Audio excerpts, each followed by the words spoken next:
Good evening, everyone. Welcome to the RSU 14 Wyndham Raymond School Board of Directors meeting. Today is Wednesday, March 23rd, 2022.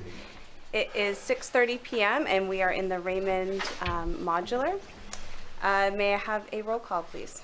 Kate Bricks, Jess Bridges. Here. Jenny Butler. Here. Marge Cavoni. Here. Pete Hensler. Here. Chart Jewell. Here. Kate Levier. Here. Scott McLean. Mike McClellan. Here. Al Potter. Here. Thank you. And can we all please stand for the Pledge of Allegiance? I pledge allegiance to the flag of the United States of America and to the republic for which it stands, one nation, under God, indivisible, with liberty and justice for all. Thank you. And are there any adjustments to the agenda? There aren't any adjustments to the agenda tonight. Perfect, thank you. So we are going to start with Be the Influence with Laura. Sorry, I woke you up there. So we'll be giving us, Laura Morris is the director of Be the Influence, and she will be giving us an update on the work that they have been doing in RSU 14. Thank you so much. We are so thankful for the school district, the school board. We work with a lot of partners, and the school is really one of our biggest and best, and we love all the things that you help us with as well as we get to help you with. Do we need to put this up on the screen? Yes. I mean, it looks good to me here, but I don't know that that helps anybody. And I do apologize. This is one of the first days I haven't had caffeine, so I'm not even sure I can see anybody in this room. No, no. I would never have guessed that. I know. Every now and then I can tone it down a tad. Raise your hand. Do you know what Be the Influence is? Oh, great! Wow. Sometimes it's, it's a real education. Like people even know that we're here.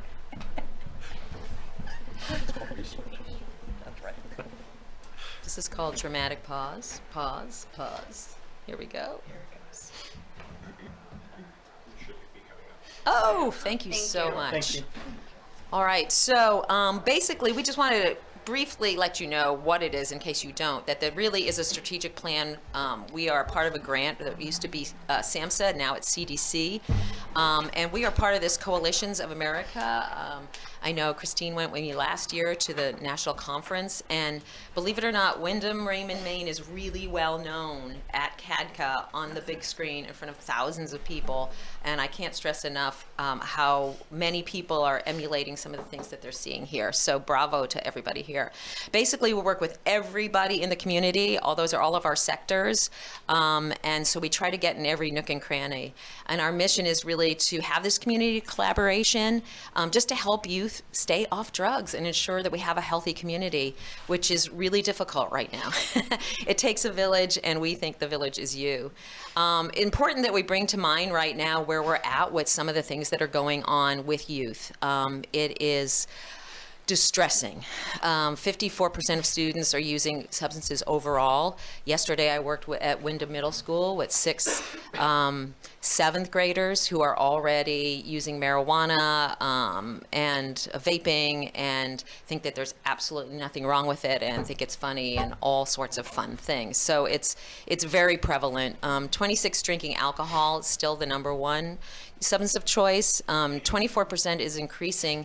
Marijuana is everywhere. Legalization has really made it difficult to decrease access and also the perception of harm.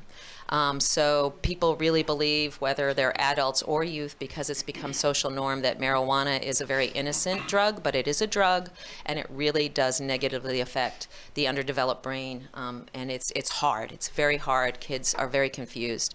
We went down on tobacco, but that's because we went way up on nicotine with vaping, which is also another it's an industry that's targeting youth, and so they're confused and they think 15,000 flavors is a good thing, and so it's innocent, and it isn't. And kids are scared and they can't get off the product, and they come to the social workers at school and they're missing athletic events, they're spending too much money on it, and they feel addicted and they don't know how to get off.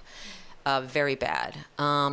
And also, one thing we just want to bring to your mind right now, counterfeit drugs are huge.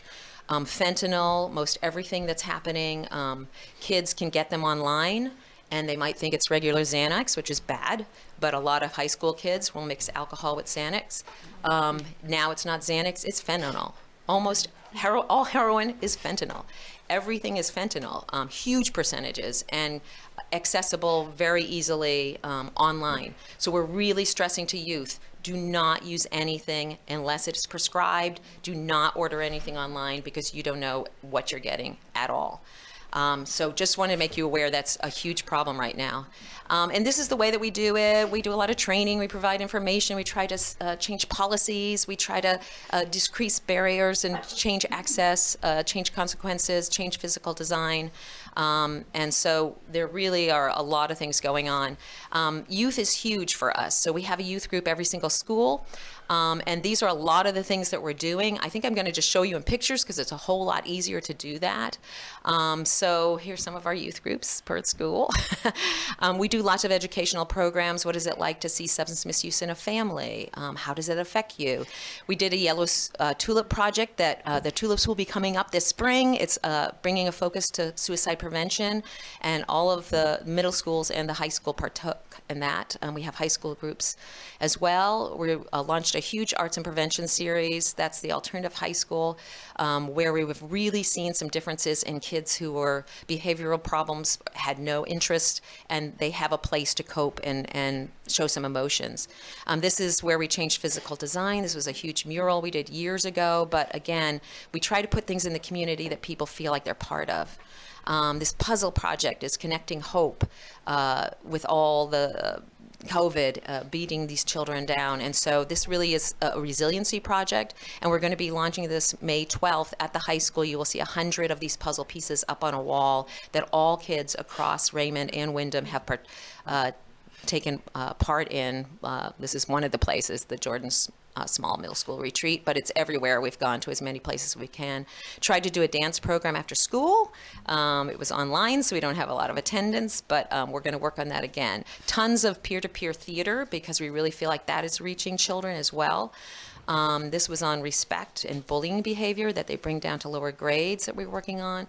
We had a very successful middle school monologue program where kids came in. One of the kids had a father who had overdosed. 2 were a very bad divorce situation. The rest were just beaten down by COVID and isolation. And by the time we worked with them for 4 days, they came out like different kids. So we're really using the arts. And if you'd like, I'd like to show you a little video. Yeah, we'll do it right here. We matter. I matter. Family. Self-respect. Friends. Success at school. In life. Reaching my potential. Life throws us curves. Force. Illness. Anxiety. Exclusion and depression. Bullying. COVID. Substance misuse. Loss of a loved one. Poverty. Abuse. I will protect the things I value. There are healthy ways to cope. Swimming. Safe. Mindfulness. Talking to someone you trust. Take a hike. Get a pet. Listen to music. Decisions matter. So tons of work on resiliency, and I know Christine is, and the whole district is such a huge part of the socio-emotional learning, but we can't stress that enough. Building resiliency. We also did a really cool hip-hop project that had very direct results like that as well. It was the alternative high school kids who didn't even want to come to school and now feel very motivated.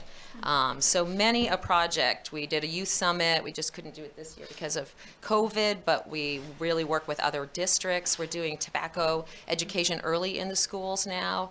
Lot on vaping, and recently, this was 2 years ago, but this year we did bring 17 kids to the Capitol to talk to our legislators about vaping and how they're being targeted. And this is the group from this year. And we're just so proud of the kids and what they know. It's amazing. This opiate project has national acclaim, and the teachers that you see there came up with it. It's at WMS, 7th grade. The kids walk out of school, out of 7th grade, knowing exactly what opiates are, how to avoid them, and safe storage, all sorts of wonderful things. I cannot promote this project enough and applaud these teachers. It's an amazing project. We bring in Gordon Smith, who's the director of Opiate Response, and Jacinta, who's the star of a very prominent movie on Hulu, that are all on the panel at this project at Wyndham Middle School. So this year we brought in the UNE pharmacy students to work with 7th graders, and we keep bringing in speakers that can really enrich this product as time goes on. They put together these articles. What would Maine be like with the opiate crisis? What would it be like without? And they explain it at an open house. We had 600 people the last time around, and so that will be repeating again on May 5th. So that's when we brought it to the CADCA conference and touted it there. Tons of parent engagement, but we can always use more. And that's where I think SchoolBoard and the school could help us. We just can't get to enough parents. There's a lot of role modeling at home, but there's also a lot of education they just need. So we try to get as much of that in as we can, but we need more help on that. We're doing a lot of responsible beverage server training so that wherever people are serving, they're not serving to minors. We're always at National Night Out. We got some pretty cool ideas for the Summerfest Parade this year, but in short, we're always trying to get youth involved because engagement is what it's all about. This is going to be the 3rd year we're doing our Family Fun Fitness and Film Festival. Try saying that 5 times fast. And it's meant to support resiliency with mindfulness, yoga on the beach, that type of thing, but also tons of resources for parents and community. We are changing policies. You can see right there, there's Bill Diamond and one of our students just talking to him about vaping last week. And that's important. And we bring youth and staff to Washington to talk to Susan Collins, to talk to Angus King, to talk to Shelley Pengry. And so it's really important our voices are heard. Can't express how important this is for Narcan training. It's really not much different than CPR. It can save a life. Lots of people that are overdosing that are very young. And if anybody knows how to administer this, you can't hurt people who don't need it. So it just does not hurt for anybody to know how to do this. And we are more than happy to roll out as much training on that as we can. We're in our 3rd year of engaging the religious community in the Day of Abundant Hope. The director of Maine Behavioral Health, Tri-County Behavioral Health, just lost her son, Cody, 2 weeks ago. And she will be speaking at this one. If we can save a life, let's do it. So this offers a lot of resources as well, and the religious community will speak about prevention and where they can go for help. We're very involved with the business community. I won't go into all these kind of boring things. Love what you're doing at the school with your ACEs task force and your cell committee. The mental health summit, I think, was a grand success, and we'll probably repeat it again this year. But these are the kinds of things that we're trying to do within the community on resiliency. We brought in Jacinta the movie. I really suggest you see it. It's tough to see, but it really proves how hard it is once you get started, how hard it is to stop. And so let's not start to begin with, and also that it can happen to anybody. So lots of community events. Oops, whoa. We're in the media all the time. We never hear that people see it, but we are. There it is. All the time, every week, both papers. Lots of events. We kind of went over some of those. So May 12th, I would urge you to put that on your calendar. We're doing a big community parent event at the school. We're going to hone in on social media, because most social media is probably the worst addiction that youth and adults have right now, and it stems, as we met with Chris and Christine, it stems into everything: mental health, suicide, substance misuse. And so we want to spend some time talking about how can we help our kids not to be on it all the time, and how can we block out the things that are truly scary and they're out there. So what can you do to be part of the solution, which you already are, is just make us aware of what's going on. We have the resources on the ground to try to do stuff in the community, but we want your feedback. We want to know what is needed, and that's where we can put together programs for it. Help us get the word out to parents. I can't stress that enough, the students and the community, but really parents. And encourage huge attendance at some of these school and community trainings. Be our voice on panels for policy change. It's amazing if people come forward what we can do. And just support any updating policies that we're trying to do. We're going to be working with marijuana vendors on please don't market to youth, and here's some of the criteria and how to limit access to youth as well. So that's us in a nutshell. Thank you very much for all of the work. No, thank you. Takes a village, and the village is you. I don't think you guys understand how much anybody contributes. That's what it is. So. Do anyone have questions at all? Yeah. Yeah, I think we met the tobacco bill, the flavored tobacco bill, when the kids were up there. Oh, yeah, right. Yeah, we met and talked. Yeah. And I'm a lobbyist, and I was lobbying for that bill. And the hard thing with that is that while we're telling people, we're advocating stop smoking, and obviously for kids, we're also passing bill after bill with marijuana. It's crazy making. And I just crazy. wonder, how are you? I couldn't deal. I mean, allies of mine are like, Mike, what do you know? We're not going to do something until they stop with the pot. How do you deal with that? It's very difficult. Yeah. We feel like the Who's down in Whoville, who are screaming out and nobody hears us. And it comes down to money. It's huge. I could tell you Totally. 25 million, I don't want to quote it, but huge amounts of money being made in Maine and everywhere. And what comes back to the communities are not enough. We can't combat them with media, and the messages are not really on the up and up in terms of what youth should be hearing and seeing, in that it's healthy and it's okay. And Right. so it's very difficult, and there are more lobbyists of those than there are of us. And Yeah, there definitely are. It's money. And what people don't realize is there's a lot of bills get passed that have funding attached to them, and the money is not budgeted for them. So at the end of the year, there's a thing up there called the table. And right now it's got hundreds of bills on it that have been passed. Yeah. That bill we were talking about was passed last year. And at the end of the session, a little bit of money is put forward. Here's how much money we have to play with. And then they have to budget, amazingly. And it's hard because there's so many priorities. Everybody says this is a great idea, but I got this other priorities. So it's really sad. It seems like a no-brainer. A drug is a drug, and Yeah. it will alter your mind, and it is altering the youth's minds and causing a lot of anxiety and lots of things. Yeah. But what we try to do is do it on a local level, and that's why it's nice that the town might look at, like, could we have some requirements for the vendors that are here? And can we just control it locally? Yeah, and that makes makes a sense. big difference. And you're in the high school, I'm guessing, but you could probably corroborate that this product is really affecting youth quite negatively. And they think it's completely okay because that's what the message is out almost everywhere. Thank you. Yeah, thank you for bringing that up. Anyone else? No? Well, thank you very much. That was great to see all the work that you're doing, and it's much appreciated and unfortunately needed. So, thank you. Yeah, it's tough. Thank you, Kate. Thanks, Laura. So we are going to move on to public input. Sure. Jump right in here. Can I say a quick? Yeah. Laura, that presentation that you just did, could you send that out? I can. It's really big, so I'll Google Doc it. to Okay. somebody. Would you like me to send it to someone? You can send it. Forward it? Yeah, well, we'll Yeah. to Kristen. Thank you. Thank you. That's good. Laura, I just had one question, which is just, I know we're in a grant cycle.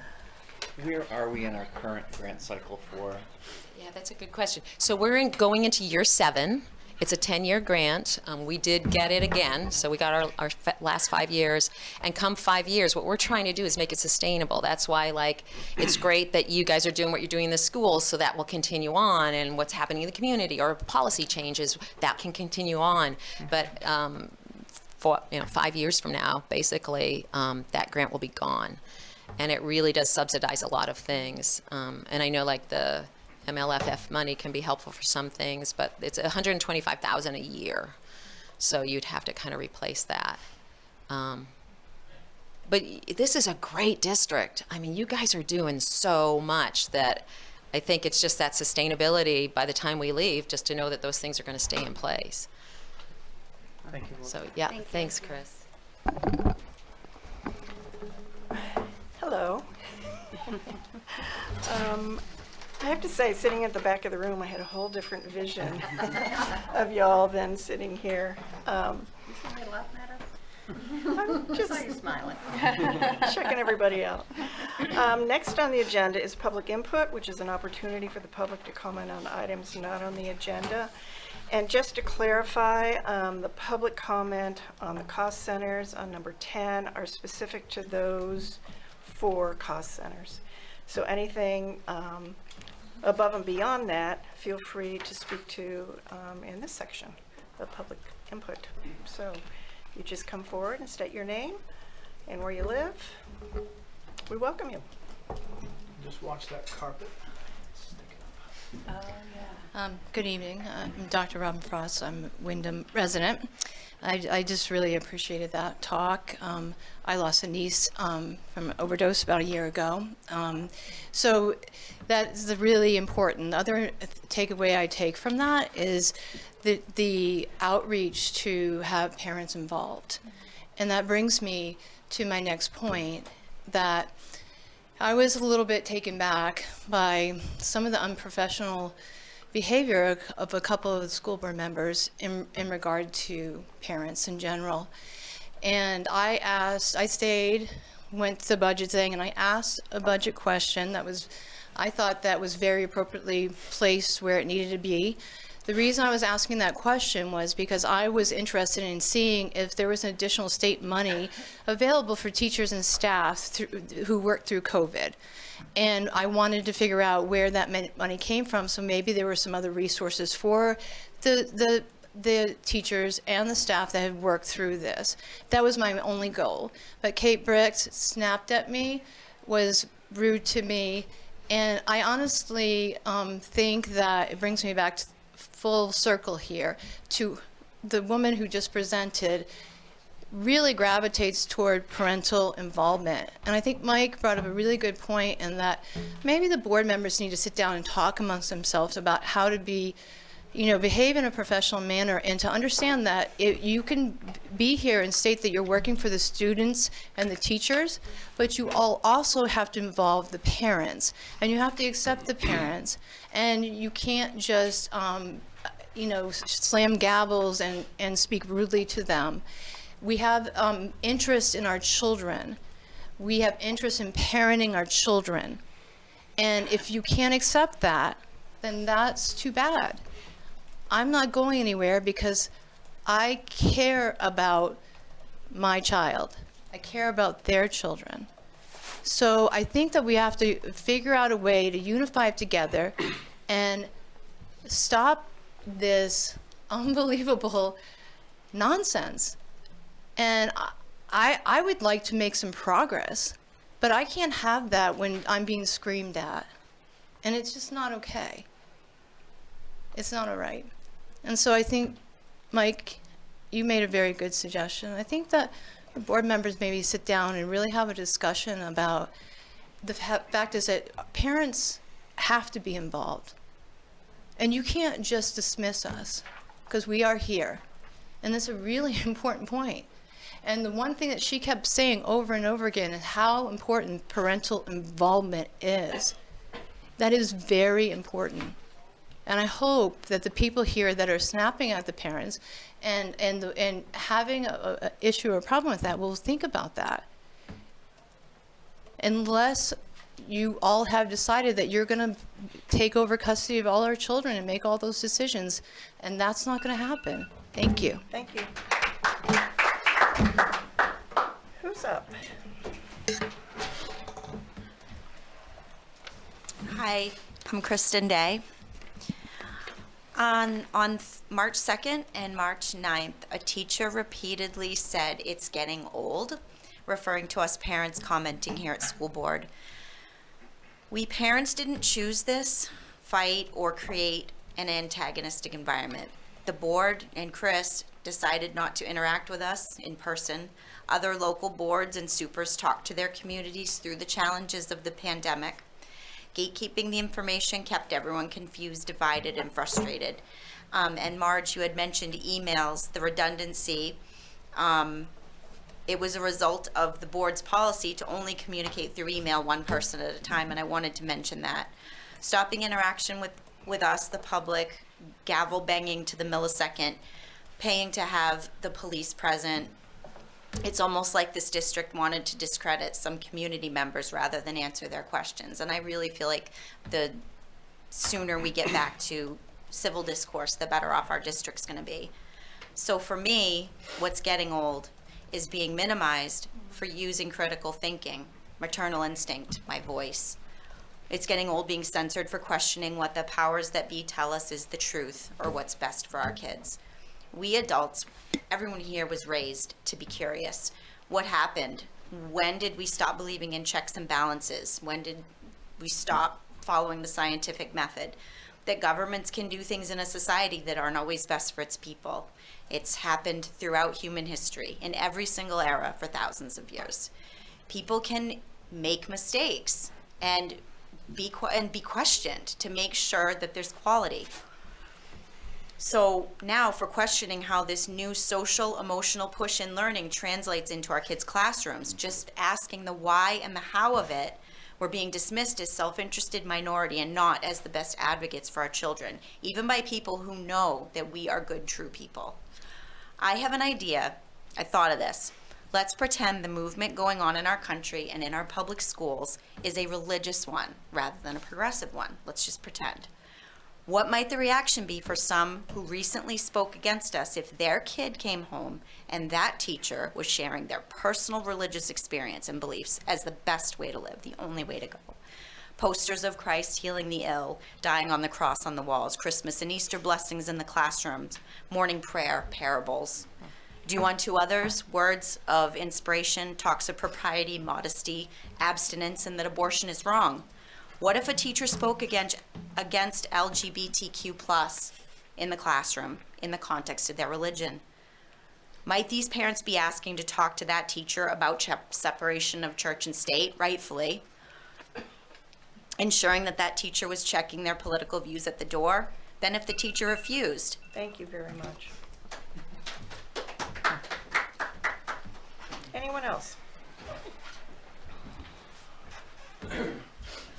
Mine falls a little bit in line by Ken Clark, Wyndham, 2 kids in the school. I'm going to ask for 2 3-minute times tonight, and the reason being is a few meetings ago, I wanted to comment on the ball field that was being talked about, and I was not allowed to. And then, Kate, I emailed you asking to show me in the policy where it said that I couldn't speak on something that was in the agenda, as well as my opportunity. And you sent me the whole, God bless you, you sent the whole thing. I read through it quick. I emailed you back asking to specifically show me where the wording was. You didn't get back to me.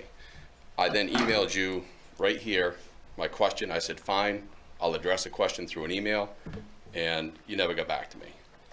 And it's just going to take 2 minutes. I just wanted to make a comment about the ball fields that was on the agenda tonight. Could I have that opportunity, just to be clear, please? everybody is entitled to 1 3 minutes. You didn't answer my question the last time, and then I emailed you the same question, and you wouldn't allow it. I guess this is the communication we're talking about. This isn't military. We're parents trying to get some answers, and you shut me down when I had a right. The item was on the agenda. As far as I know, that's when I had a right to comment on it. And you showed me no proof, and I'm trying to be polite. That I asked you, point exactly in your policies where I cannot comment or ask a question about something that's on the agenda. and then you didn't get it back to me, and then I emailed you to respond to me in an email, and you never responded. In the time that I've been up here, I could have been through this. So you're gonna allow me to speak or not? You have 3 minutes and you're welcome to speak. I want 6. I want 3 on this, and I want 3 on my other. I've been. I'm sorry, no. It's 3 minutes. Which topic? It's your I turn. get an idea that might save the town a bunch of money and embarrassment on the ball fields. But if no one wants to hear it, then that's fine. I guess I'll go with the other topic then. You're doing it. You don't even follow your own rules. You said you'd answer me an email question, and you didn't do it. And you guys get up there and say every time you do. And I'm not an irrational person. Am I? Do you have something you want to share with us? Oh my goodness. Yeah, fine. We'll go back to the book again, because I think this is killing our kids. I went over a bunch of terms. There was only 3 minutes of them, and I think we all remember them, how bad they were. They were gross to read, gross to hear. My quiz was over there that we took before about classifying our kids into the different genders, and lost my space because I wasn't going to do this right now. Anyway, I got to get my notes. Now I'm going to get the gavel, right? Okay. Your time is up, Mr. Clark. We have a workshop sometime. Okay, it's embarrassing enough for me. It's for the school board. Anyone else wish to speak? Hi, my name's Kevin Day. I'm going to finish my wife's comments, but before I do, I just want to say that it's really embarrassing that in the town of Wyndham, this board has gone out of its way to stifle public comment. First, you started by limiting us to 3 minutes, and then when you have the most important meetings that we've had since COVID began, it's almost like you pick the smallest possible building to have it in to prevent people from coming. Tonight's not a good example of that, but I think you know the meetings that I'm referring to. We should all be able to speak freely. It's not like we're taking up a lot of time. So on to my wife's comments. I'll just finish the remaining of her comment. Might these parents be asking to talk to that teacher about separation of church and state, ensuring that teacher was checking their political views at the door? Then if the teacher refused, might they ask admin to intervene? And if that didn't work, might they be at school board meetings fighting for policies so that their children was protected from views that are not relevant to academics? I think they might. And I, for one, would defend their right to speak to their beliefs. Anyone who is censoring others is on the wrong side of history. And my wife and I have had personal experiences just like this, where we had a teacher bring politics into the classroom and they refused to talk to us. And the administration did nothing. Zero. Thank you.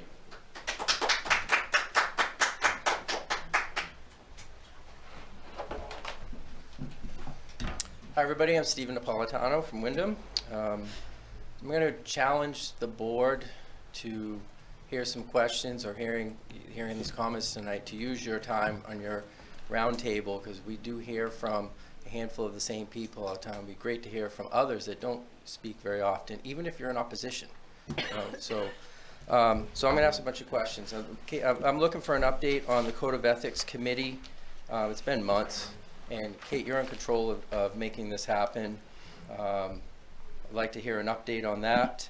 Here's a specific question. What is the RSU 14 policy for staff expressing their political views, which includes personal social media, political interests on classroom walls, or even on the screensavers where they're in the eye view of students during the school day or in classes? Or even after school, it's still in their classroom on school property, such as pictures of Christ, BLM, MAGA, Second Amendment support, could be the current president, any of that stuff. So I'd like to find out, is that a school board policy, or is that the school administration policy? Either way, I'd like to see it and actually in writing, and I don't want opinion, please.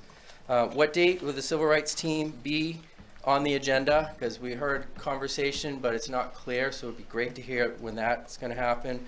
I'd like to see a list. Is there a list of all the books that are in all the school libraries? Do we have access to that? Is there also a list of books that are introduced in the classroom that are above the curriculum? I'd like to see that as well. I'm hearing from teachers that when somebody's out sick, someone else is in the staff that's out sick, and there's not enough teachers' aides, so that's part of the stress that we're hearing from the teachers and their feedback. What is the plan from the school to attract more people to help out the teachers in these stressful times? So I'd like to hear a proactive plan. Is Dare to Adventure of funding? Because I didn't see that. One of the presentations we saw here, I did not see that on the list. I'm hoping that's still going to be part of it. And lastly, a couple weeks ago, Jenny Butler had made comments saying that parents were putting out lies and misinformation. Last week we saw the exact opposite of what she was claiming. I only heard an apology from her to the board for taking up their time. I don't need an apology for her coming after me. I'm okay, I'm a big boy. But she could, if she's not going to apologize for her actions, she could apologize for making inappropriate or inaccurate statements. Thank you for your time. Thank you. Anyone else? Seeing none, we're going to move into the superintendent's report. Sure, so a couple quick things to share tonight before we jump into budget. First of all, just want to congratulate the second grade classrooms at RES. Had the chance to visit their invention convention. I think that was yesterday. And it was just so fun to see such a group of young budding scientists as they were working to solve individual problems that they come up. Everything from how to retrieve your fishing lure to a student just moved here from Key West on how to best melt snow in the driveway, and some ideas on that, to some kids that had made some games, some kids that had made some hydration devices, and it was just kind of fun to see the competition where one kid would have the such and such 2000, the next one would have, I've got the such and such 3000, and trying to one up each other. But just a fun opportunity for kids to really be excited about their learning and to make those connections. And just a big congratulations to all those staff members who put that project together, worked with students. It was just fun to see, and it's nice to be able to come back to some of those public events. And getting parents in. I did have a chance this afternoon to meet on the invitation of our town manager in Wyndham. There was a meeting this afternoon of the congressional delegations representatives, so Susan Collins' office, Angus King's office, Shelley Pingree's office, as well as all of our local delegates of legislators looking at possibilities for the North Wyndham Sewer Project, which will have a direct impact on the Manchester School and may have a direct impact on what we can do for the new middle school site, wherever that lands up, that being able to have sewer serving that particular project will save quite a bit of space as far as putting land together. So I think we all received an education on how the senators and how representatives can actually allocate funds towards projects and towards communities. They were also quite helpful on other places that individuals could look for monies. Portland Water District was there, Greater Portland Council of Governments, as well as other state and federal agencies, really all trying to partner together. How do we start to address the North Wyndham watershed? Manchester School is right smack dab in the middle of this project, and that's part of the reason why I was invited. Facilities Committee will have the opportunity to be able to come together for that and kind of talk through some of the next steps. with that.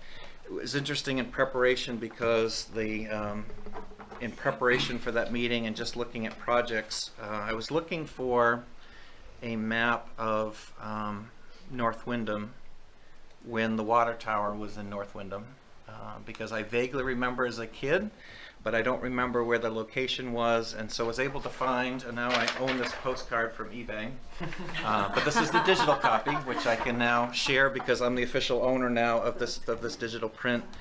But to be able to see, first of all, on the Manchester property, and Danielle's very familiar, but there's a little island with a little brick house on it.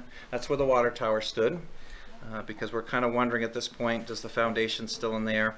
But the most interesting thing I think I found from this picture, and I'll pass this around, is that the road that's being proposed for Manchester to go out to 115 existed in the 1950s.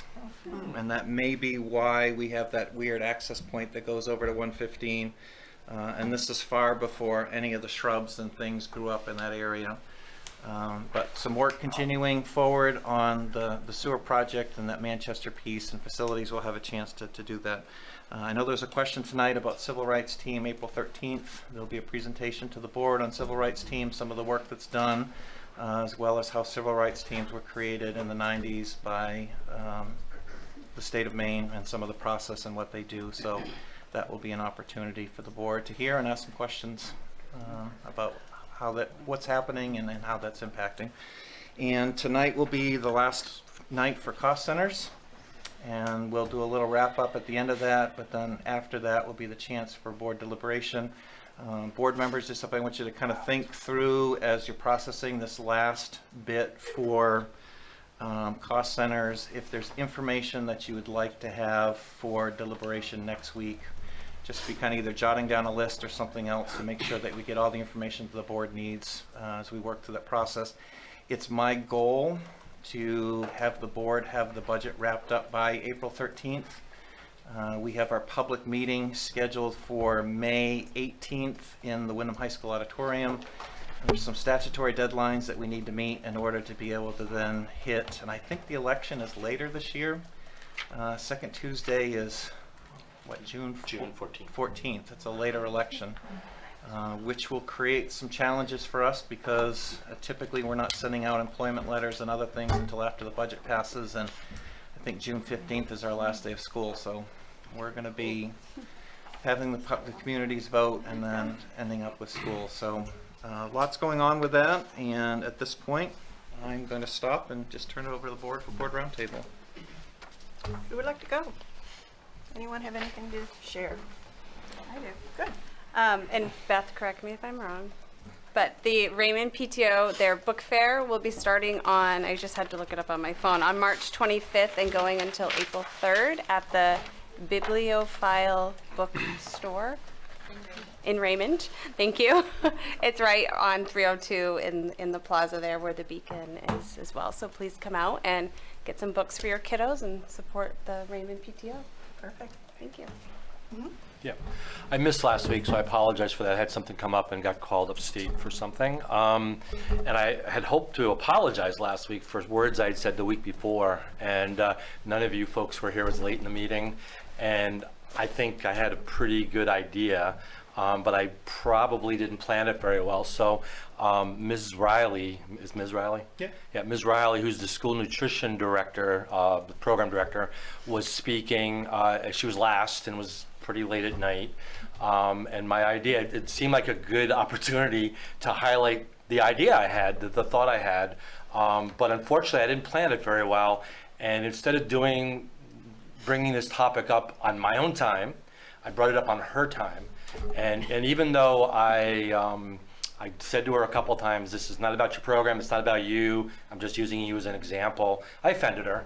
And one of those things where 5 seconds in, I knew. I was like, oh shoot, how do I get out of this one? Thank you, God, my wife's not watching. So I did want to apologize. It had nothing to do with the nutrition program. Everything I know about her and about that program is stellar. I thought it was a good opportunity. I realized afterwards I really blew it, so I just wanted to publicly say I really blew it. So. Well, I know she'll appreciate that. Thank you. And I'm sorry, she's not here to say it. One other thing while I'm going, I guess, because I missed last week as well. The week before, the building committee met, and I know Chris, I watched the whole meeting a couple days after you guys met. So as one of the few people on the building committee that is from Raymond, I just wanted to say I was a little disappointed, and and we've talked about it. Raymond had offered free land to be considered. I'll tell you honestly, in my wildest dreams, I knew it was not going to be the finalist. I knew that because the property that we're going to choose, I'm sure, is stellar. It's a really great, for so many reasons. But when I got on the board, my kids weren't involved in the school system, and there's always been this tension, or at least I've been told there's this tension between Raymond and Wyndham. And I was really excited about this land and this opportunity because I felt like it was a building process, and it gave, it gave some opportunity to work together. So I'm a little I really had hoped that the land would be able to go to the end of the process, again, knowing that it wasn't going to be the land. So I just wanted to say personally, I think it was a missed opportunity to keep Raymond citizens involved in the process a little longer. In fairness, there was 2 or 3 or 4 Raymond parents, and they all voted against it too. So, already I've shut myself down a couple of times tonight. So, I just wanted to say that I think it was a missed opportunity for that committee, and actually, not Pete, I won't say Pete, but Scott, who's not here, he's the chair of that committee. He called me right after. We talked for an hour afterwards, and he understood. I think it was a missed opportunity, and I just wanted to say that out loud. I think what the committee's doing is totally correct in the big picture, but in the small picture, I think it was a missed opportunity. So, and I'll be quiet. You did well. Okay, Thank you. I did not offend anybody, right? Okay. All right. I think you're free. So I want to make clear. sure, because I'm good at it. So. Anybody else? Go ahead, Chair. So I've got 2 requests and then a statement. Chris, speaking about budget, and I've asked this before, but is there any way possibly, even if I have to do some merging of spreadsheets or something, to get a cost center comparison of this year's approved budget versus what was spent year to date versus the proposed budget? So, I don't have the history that a lot of folks do on the board to be able to consider budget proposals, and I have no idea by cost center where we are in the current budget, that's broken out like it is in this big fat book. And I'm just wondering, there's got to be a way that I can compare what's been spent year to date versus proposed budget that's been requested for the next school year. Second request is I would like to have a list, or maybe it's already somewhere and I just don't know where it is, a list of all student teams or groups both during and after school in all the schools, to include the description of what the group or team is, what their purpose is, and who the adults are that lead it. Secondary to that, what are the steps that someone needs to take to sponsor a new student group? And maybe that is somewhere and I just don't know where it is.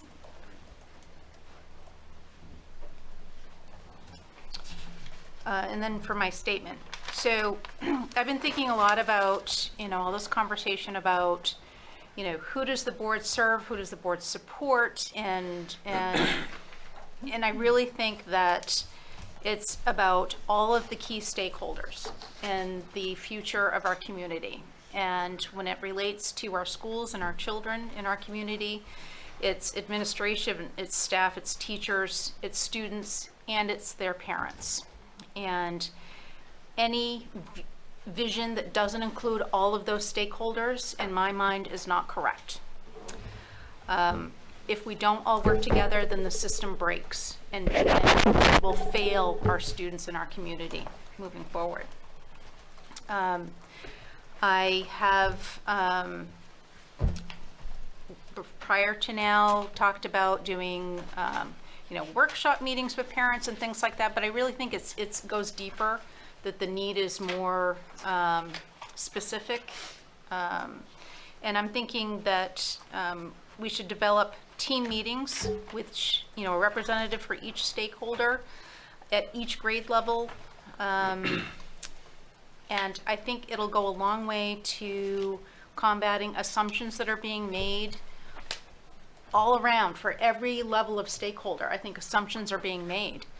My daughter, she'll kill me, God love her, but she showed me a chat last week after last week's board meeting, because there were some students that were in the audience, and they were talking about showing up to the meeting tonight, and they were very upset at some of the commentary coming from parents, and it troubled me that we have students that were upset by what was said. And so I get thinking about it, and I'm like, you know, there's assumptions being made, because the tone of the chat group was, all of these parents want to take away rights for LGBTQ students. And that's not it at all. And it's unfortunate that everyone is jumping to conclusions and making assumptions, and the divide is just getting bigger. So we need team meetings. We need people from each category to talk and present their positions and explain why. There's not enough conversing going on. There's too many assumptions being made, and it just needs to change. I can't think of a better way to dispel assumptions than to throw back the curtains and open the windows. Because I truly believe, that every stakeholder wants the best. And we can only agree what that best path is if we all work together. So, thank you. Sharp, I don't think, if you could just check your budget book, you have a stipends tab within your Okay. budget book. Can you just take a peek and just see if you have it or not? Because your books don't always have everything that my book has. Okay, I will look. That would be great. Okay. Anybody else? I have a comment. I want to circle around to the comment made this evening about the discussion on the agenda for the Manchester Fields. And I think there might be some confusion how our agendas work. And when there is something on the agenda that is a presentation to the board, we have never had public comment. If there's public comment allowed, it's specifically noted on the agenda. And I know sometimes procedures are confusing, and I get that sometimes. I mean, obviously I get confused sometimes too. But just to clarify, anything on the agenda, for example, Be the Influence update, does not have a public comment section under it. So that would mean that it's strictly a presentation for the board. And oftentimes, we have a lot of presentations to the board that do not permit public comment. As far as the fields, if I missed an email, I apologize. I work pretty hard to get them out, but if I did, I apologize. In the meantime, any questions about the fields, please feel free to contact the superintendent or the town manager, because it's a joint effort between the town and the school department. So I just wanted to clarify. I think there's some confusion about that, and I think I want to address a little bit about public comment last week. And the reason, again, it's because there's confusion about what can and cannot happen on our agendas. So if you take a look at our agenda this evening, I made sure to have specific public comment on cost center presentations. That verbiage wasn't there last week. It just said public comment. So I can understand how people would be confused, that perhaps they can talk about anything. But in my mind, this is public comment on the cost centers, which I believe was the high school and the middle schools, and I might be missing somebody, I don't know. Can I take that opportunity then? Because this has to do with that. I'm speaking. No, I'm sorry. So in any event, I just wanted to give some clarity about how You remove K. the public comment section works. So when we get down to the cost centers, it will be specific to those 4 cost centers. Just to clarify, last week, the comments that were made were specific to the $600 that we voted on as a board for our staff because we value them so much. But that is not a budget item because that is in the current budget. So that was not the budget that we're discussing. So I understand how things, if you don't know the process, I can understand how there'll be confusion, but I just wanted to clarify those 2 things for the sake of the public and for the sake of the board. So does anyone else have anything else to say? Jenny?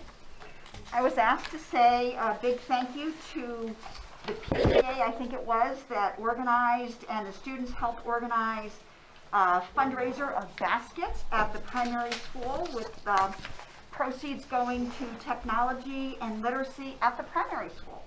I heard they were wonderful. Excellent. Thank you. And actually, Jenny just reminded me something I forgot that I had on my list, which was Wyndham PTO did on St. Patrick's Day come and deliver carnations to all the different buildings for everybody. It was very well appreciated. Forgot to mention it and just want to thank them for thinking of everybody on that day. It was a nice bright thing to see last Thursday in and about the buildings, and people really appreciated it. So big thank you for that. Great. Anybody else? Pete? Okay. That concludes board roundtable. Now we will move into voting on the district calendar. May I have a motion, please? I move to approve the 2022-2023 district school calendar. Seconded. Any public comment on the calendar?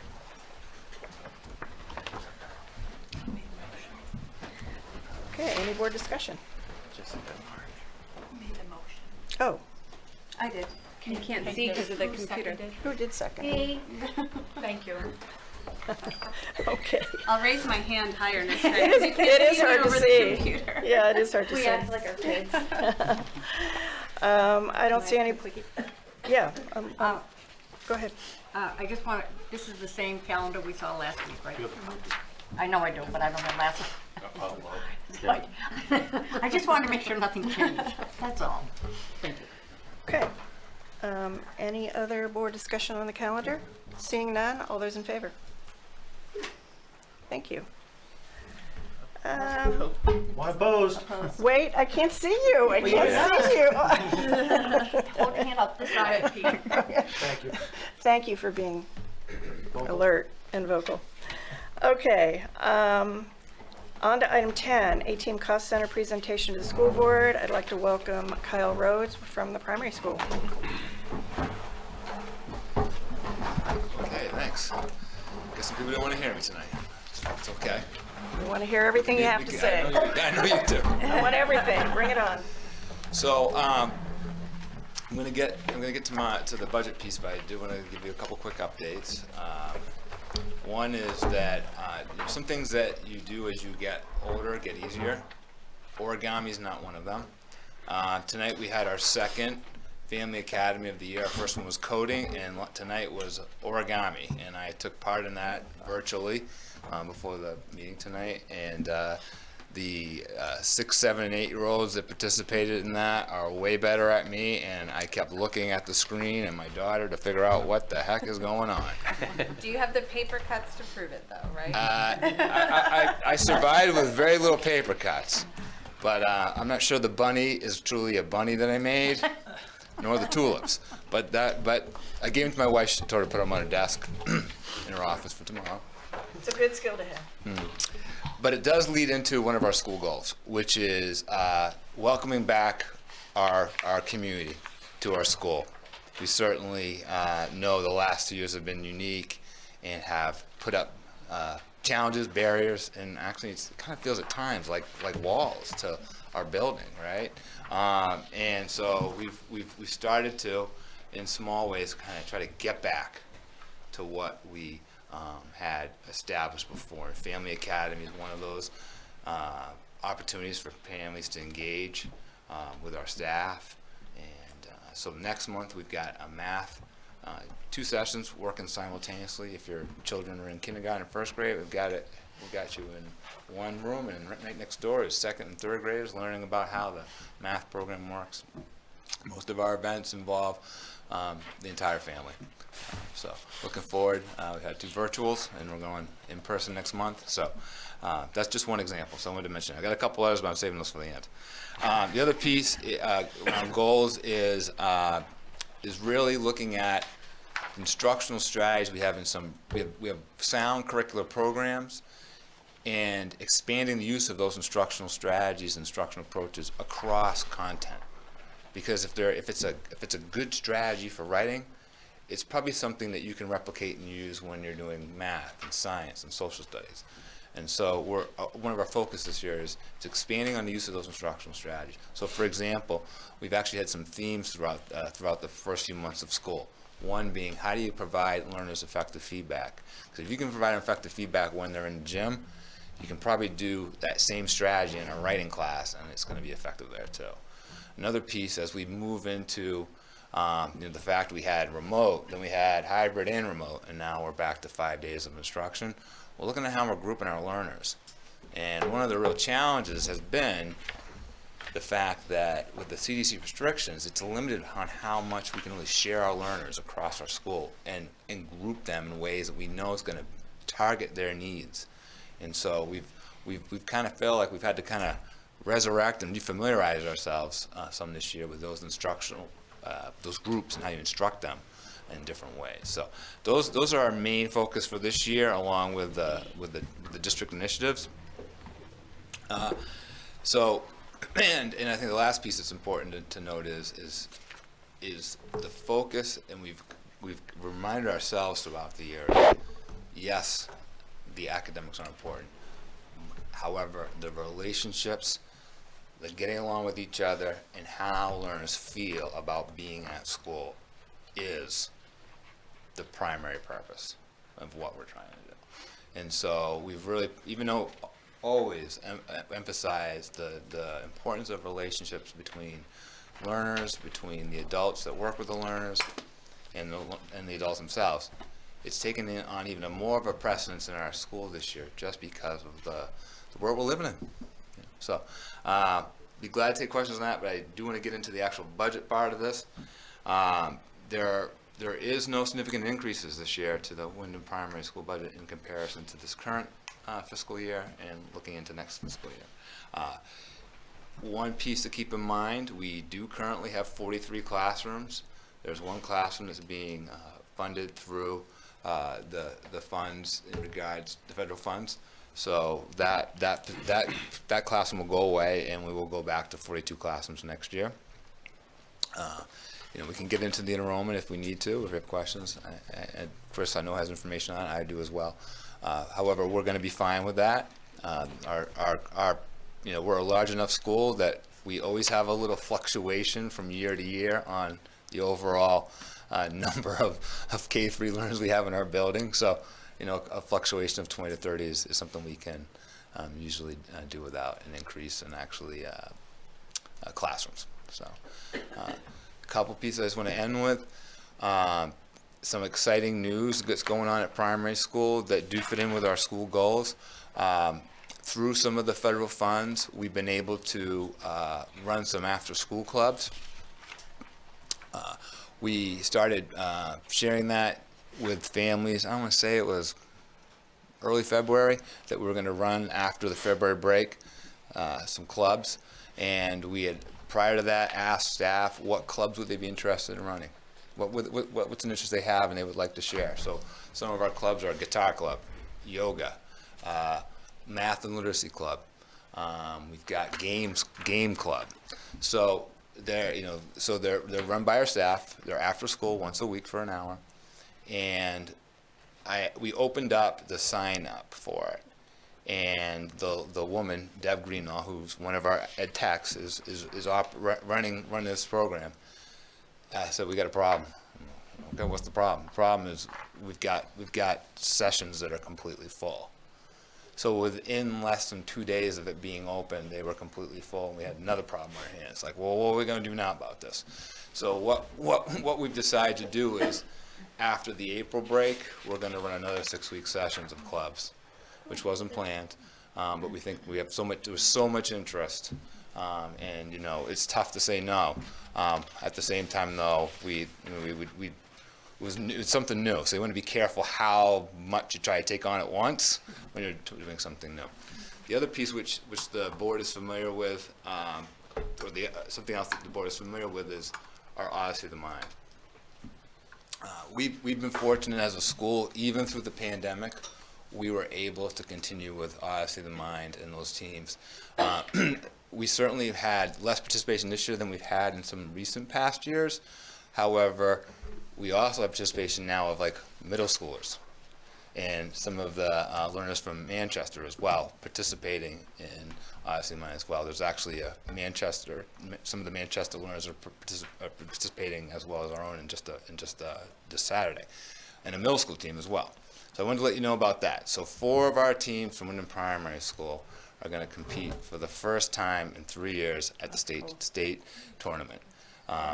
They've had to kind of work through the fact that, you know, some of these learners have worked through the fact that when we were closed, we still had Odyssey of the Mind, and the way they presented their problems were to Slugger, because the Sea Dogs weren't playing either.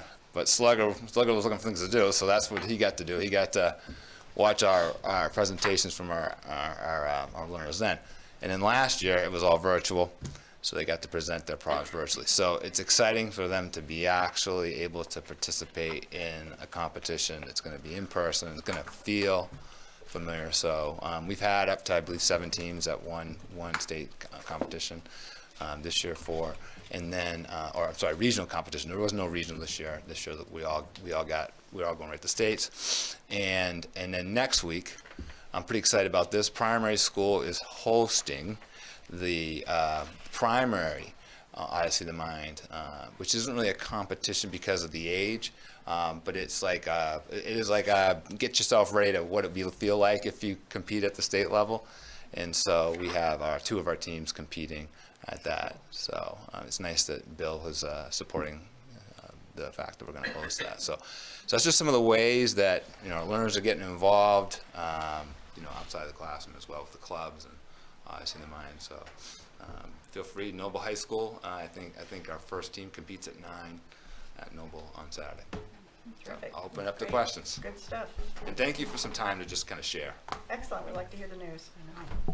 I just have a couple of things, and it's more on the kindergarten, and I probably should know this, but I can't remember it.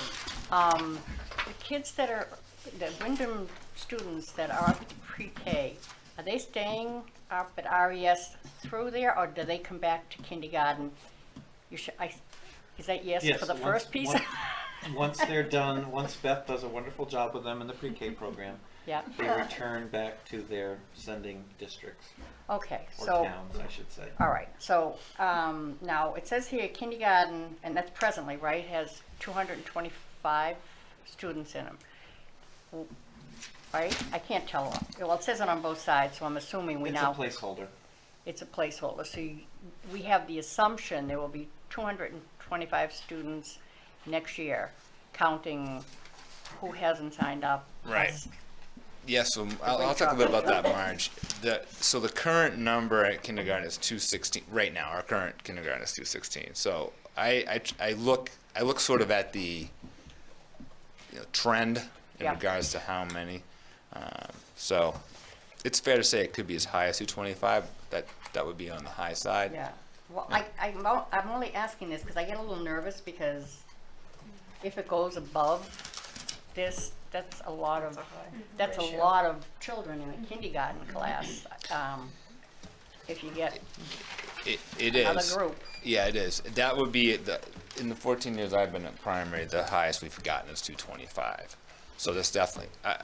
I'm thinking we're looking more like 210. Which would that 15 doesn't seem like a lot, but it's one less. Right. It's one less child per class, which would fit into our ratio that we've had the last. So few my years. last question is, and I'm sure I probably know the answer to this. Do you have a plan if that number goes higher than this because you're going to be short a classroom? You mean space-wise? Space-wise and teacher-wise. So we have 40. staff-wise. We have 43 classrooms right now, and we have more on the first floor than the second. So it would have to, if it was just one teacher, if we had to add one classroom, and you may remember one time, Marge, we had to actually Yeah, I add a remember. classroom. It was like about a week before school. It's a vivid memory of mine. That would be where we could. So it'd we be could one house that. staff member you'd be short. Yes. Okay. Yeah. But the classroom space we would be Yeah, I because know, we're because you currently said you went 43. from 43 back yeah, to 42. yeah. Okay, I'm not even going to ask you what that classroom was before. What's that? I'm not even going to ask you what that classroom was before. I know the magic that Bill and you guys played down Yeah, there. yeah. There's a lot of magic that goes into how we use up space at primary. Yes, we know. Very creative. No. Yes. Mm-hmm. I'm all set. Steve. All right, thank you. So it's not a budget question per se, or at least not for you. I'm excited to hear about the clubs that are going on. I love that idea. I'm just wondering, is transportation a barrier to participation with that? Because there's no late bus running this year, correct? Primary does not have a late bus. That's correct. Could it be a barrier? Yes, I'm sure it is. At the same time, we had more who wanted to participate in the club than we had room for. The room was just the amount of staff we had and the space itself. So. Yeah, I'm just wondering if we budgeted for a late bus or did something like that if we were. I mean, that would be creating more kids for you, but I would just hate to see anything be a barrier to participation. Yeah, and unfortunately right now the barrier is not the money, because we've set aside money in ESSER for additional late bus. The barrier right now is getting drivers who can fill in during that late bus time when we don't have other buses out on the road. So we have the money for it. It's getting the drivers on the road for it. Gotcha. I do want to make a comment on that, though. Any of my grandchildren that have ever stayed after will not take a late bus, because you're on that bus because there's only X amount of buses. You are on the bus forever. So I don't think I would want to see one of those. They'd probably be taking the nap, the elementary kids, by the time they got home. But yeah, that's a long ride, because it's a minimal amount, even when we have the buses. Yeah, it would just be something nice to think about, brainstorm Yeah. about, to increase those How we can make opportunities. that happen. And we'd love to expand the number of days. I mean, previously it was just 2 days a week. To try to expand the number of days, then also try to expand to take care of some of the inequities with late bus, which is for Wyndham Middle School kids, it's cluster stop. For Jordan Small kids, they can actually get on the elementary bus and go wherever. But when it goes to high school, Wyndham High School Raymond kids just have a couple spots. Wyndham High School kids get a little bit closer. So there's all sorts of inequities with that as well. So we're trying to also address those the best we can. But common denominator is drivers on top of our drivers to help support some of those things. But we'd like to expand to additional days. And All right, good, that's all I had. Okay. Just have a quick question, Kyle. And I know your budget, there's not much change, but just a better understanding on 187 to 253. I don't know, or do you have the same numbers as we have? My question is the $7,000 professional technical services. I was just curious what that was.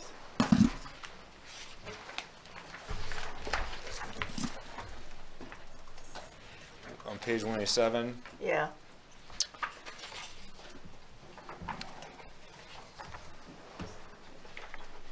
This is not Stump the Chump, by the way. Yeah, no, I probably should have some glasses on. The description says advertising and other miscellaneous services. However, my sense is professional technical services, and Chris may know more, is probably it's allocated for each school a certain amount. yeah, it may be your portion of the website. I will get back to you on that, Right. with that exact account number. I think in the past what Stacy said to me that we portion that out by school. Perfect. Yeah. It's either that or the copier maintenance, but we will get an answer to that and get that up to the board. Thank you. My final question, and it might be illuminating for the rest of the board. I know under your cover copy you have administrators, you have two. On 188 of 253, it has house leader stipends. And I wonder if you can refresh my memory, how many house leaders and what their role is? Right, we're talking page 188. 188, yeah. Yep. So we have two, they're called instructional leaders, and so they serve more than one role within the building. And so they'll have teaching duties as part of their person, one of the roles. Yeah. It's two people, but they each are part-time in their administrative duties. So either part of their day or certain days of the week they'll be doing administrative duties, and the rest of their role is underneath a teacher contract. Does that help? Yeah, that's good. Actually, I have one more question. Yes, you did it. Well done. I do have another question. I will organize this on a different piece of paper. So maybe I ripped it out. Oh, here it is. Could you speak a little bit? I know there's been a lot of discussion across all the buildings about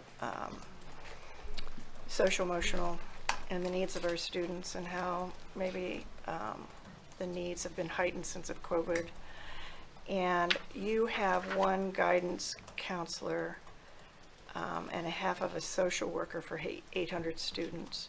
I'm just kind of doing a little comparison between all of the buildings, because Manchester has one guidance, RES has 0.6 guidance. I'm looking at you, and I know you'll be up next, and I know you'll talk about your new social worker, and then Jordan Small has one guidance. I guess high school is a different animal because it's got 4. And then there's 2 guidance for 544 students at the middle school. And I wonder if you could just speak a little bit. It seems like the ratio for guidance per pupil for an $800 student, not dollar, it seems like there might be a greater need. Right, sure. So I think it's a good question. So a few years ago, memory's a little foggy in this, but so don't hold me to the year, but I'm going to say approximately 8 years ago. Our guidance counselor, our social worker, some of the instructional leaders that are continuing to be with us, started discussing about how could we create a different model that was more responsive to the needs of our learners. Because there's always been a need for the social emotional supports for our learners. So the model that we created was called a student support team. And so that student support team is made up of a variety of people. It's our guidance counselor, it's our social worker, it's also our behavior specialist. It's also included in that group, even though they are not employees, but they do advise, our suite of social workers. We currently have a little over 2 of those. That's certainly separate from the school in the sense that they work with our families. However, they serve our learners in our school. How does that work? So we provide them a dedicated phone line and a private office space. And if we do that, then they are able to see clients. And they see clients all year. They see the clients in the summertime as well. But we don't get billed. Does somebody get billed? No, we don't get billed at all. No. That's amazing. Yeah. So all that makes, and then then at that time, once we started that student support team, I also went, and this was a conscious decision to put more supports in for the social emotional, keeping kids engaged in the classroom, because that's the primary role of that team. How do we keep learners engaged in the classroom? So, like, for a tangible example of student support team is attendance. You can't be engaged if you're not actually in the building, in the class, right? So we added one of our academic interventionists and changed their role to be part of that student support team. So they work primarily on helping learners with skills, social skills, pro-social skills. So that team really the model is a collaborative model. So it may at times be hard to see, well, what's the difference between what the guidance counselor is doing and the behavior specialist or the ed tech who's an interventionist, because they really do look at who can best serve the needs of that learner that's struggling or that needs skills. The other piece that I would say that's been really instrumental is looking at a universal tool that can be used across our school to help support the social emotional learning that we know that our learners need to have, and get those skills so they can be successful in life. And that's the social thinking curriculum that we're using, which we have been fortunate through special education, and one of our speech therapists came to us, Caitlin Dressler, with the experience of being trained in that program, which is really just about how do you get along with each other, how do you work as a group. It's lifelong skill everyone wants their child to have, right? And so she's been able to train our staff on an ongoing basis, and we've also been able to raise funds to provide the materials and the supplies to implement the program as well. It's been really successful. We've seen a real tangible piece of that is our learners talk the talk of social thinking. You'll hear someone. I'll walk down the hall. One of the kind of key concepts is the group plan. Are you following the group plan? Which could be another way of saying, are you following the rules? It doesn't sound better to say, well, we're all working together as a group, right? Yeah, and you're following the plan we said we all needed to follow. And so to hear, it's working when you hear a 5 or 6-year-old reflect on positively, I'm following the group plan, that's why I'm having a great day, or I can do better at following the group plan. So I like that term. yeah, so and that vocab is now much part of what we do as a school, because they're learning about it as kindergartners, and when they're leaving us as third graders, it's something that it's become part of who they are in regards to how they function as a learner. So. Well, it's clear that there's other resources other than what's reflected on this front page. Right, So. and talented people help make that happen too. We've got a great student support team, but they believe in what they're doing too. They believe in this model and what they're doing. Is it perfect, and could we use more resources? Absolutely. However, with what we're doing though, I feel very confident we're being highly effective. Perfect. You answered my question. You're Thank welcome. you. Can I just add though, it's there's no such thing as a free social worker. Oh. And or a free school counselor. Those individuals are charging either private insurance or main care.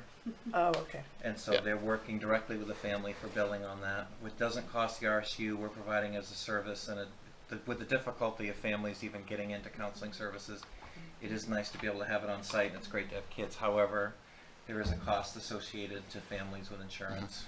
Many of those relationships, they've been great about working with other kids outside of insurance, but just for people to be aware, No free lunch there's something in this right. case?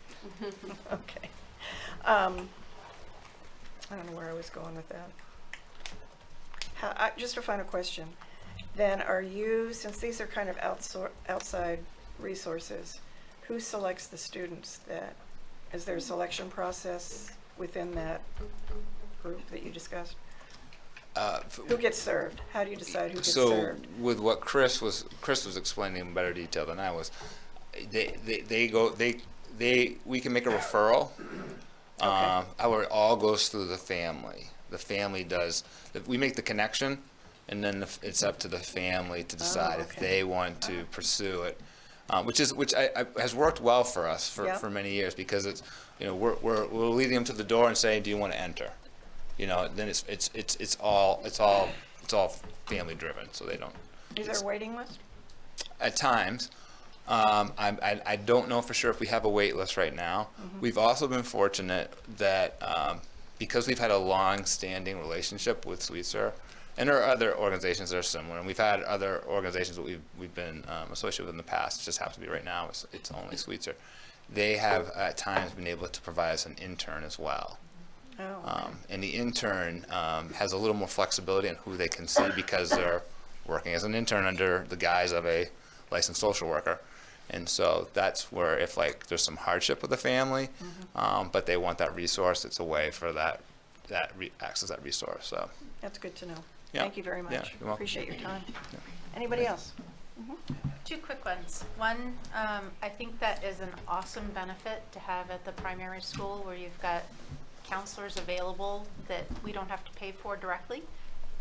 And so my question is, in designing the new middle school, are we going to put in extra office space so we can add more of these positions, or the space to be able to do that?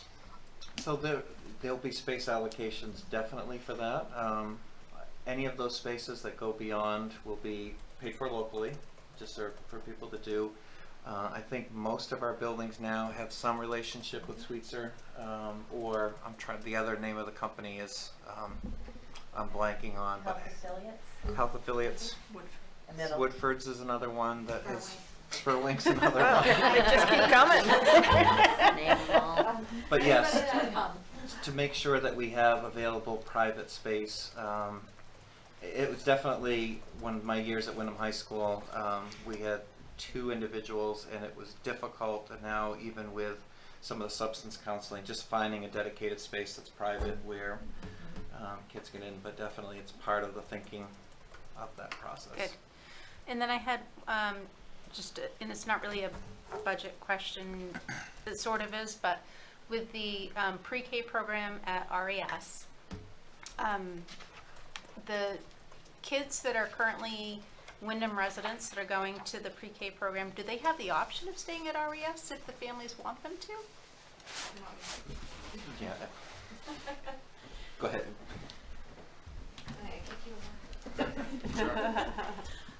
They do have the option. They would fill out an inter-district superintendent's agreement, but we do first look at our incoming K students for Raymond, and if the class sizes are too large, then we have to make that determination, because it may tip where we need to add a teacher. Gotcha. Where they can absorb more at Wyndham Primary. Great, thank you. I was just wondering, as far as budgeting for students for both of you, if that plays a big role, or how would that all work? So it was sort of a budget question. Thank you. Anybody else for Mr. Kyle, Dr. Kyle Rhodes? There you go. Must be official. Seeing none, thank you very much. We appreciate you coming out and sharing your budget and the great programs going on. You're welcome. Thanks for the time. Appreciate the opportunity. Thank you. And up next, Beth Peavy, Raymond Elementary School. Welcome. I have to say, I watched the other school board meetings, and it was under 3 minutes for presentations, and that's what I was going for. We're making up for lost time. Thank you. So you have our cover sheet, my cover sheet for RES, and our mission is really to develop those positive relationships, trusting relationships, caring relationships, and communication and connection.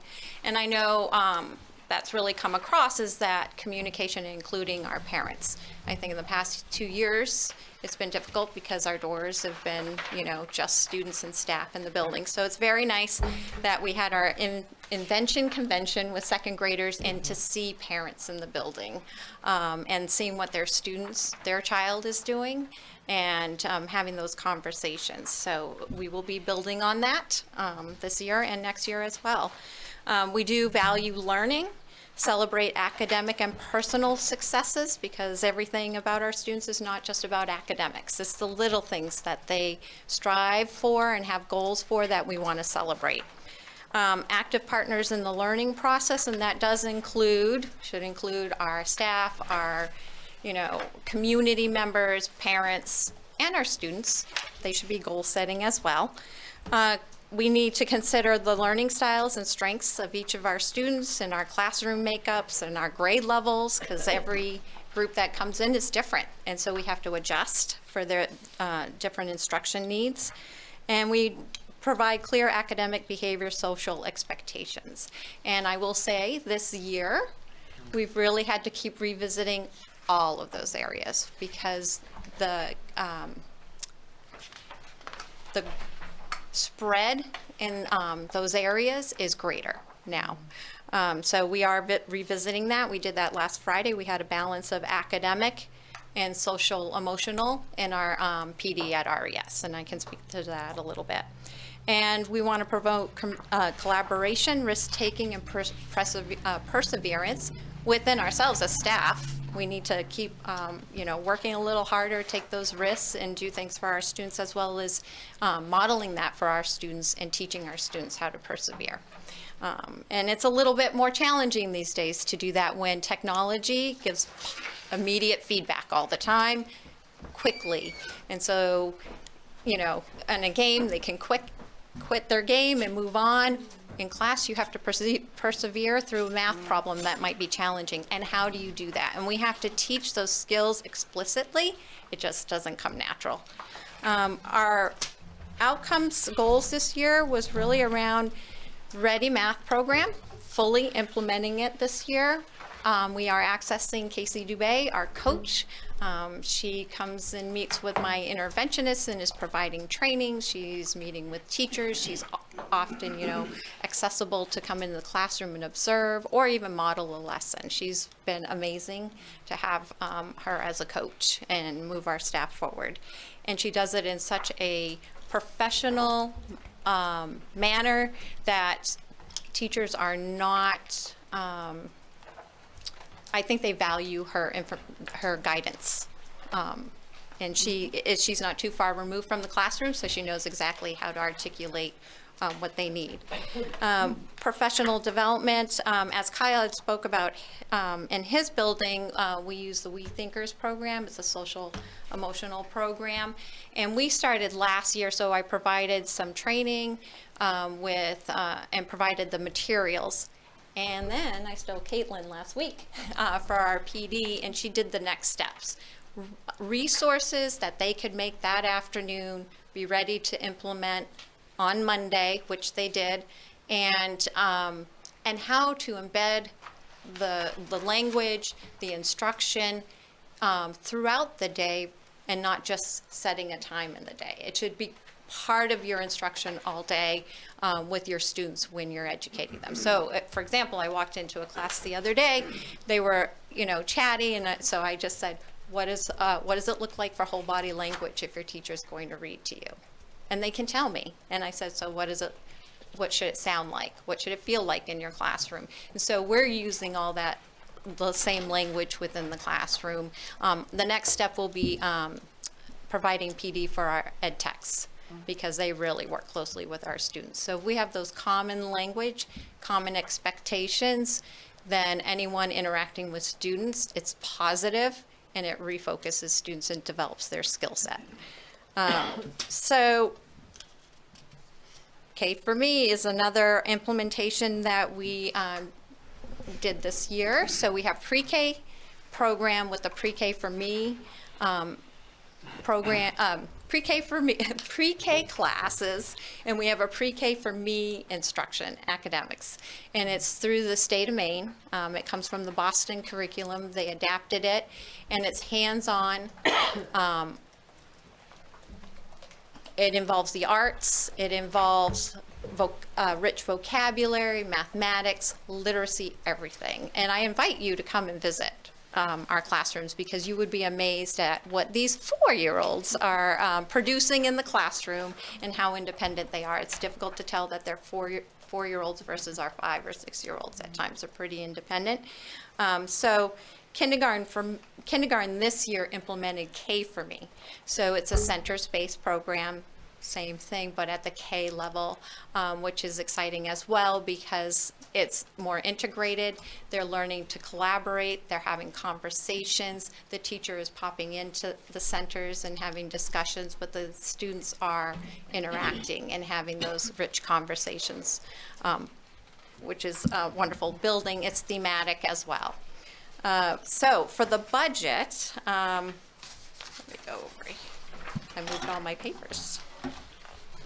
We have, which is not in my budget that I just want to speak to, is the social worker that we added this year at JSMS in my school. And it's a regular ed social worker, 1 day per week at each building.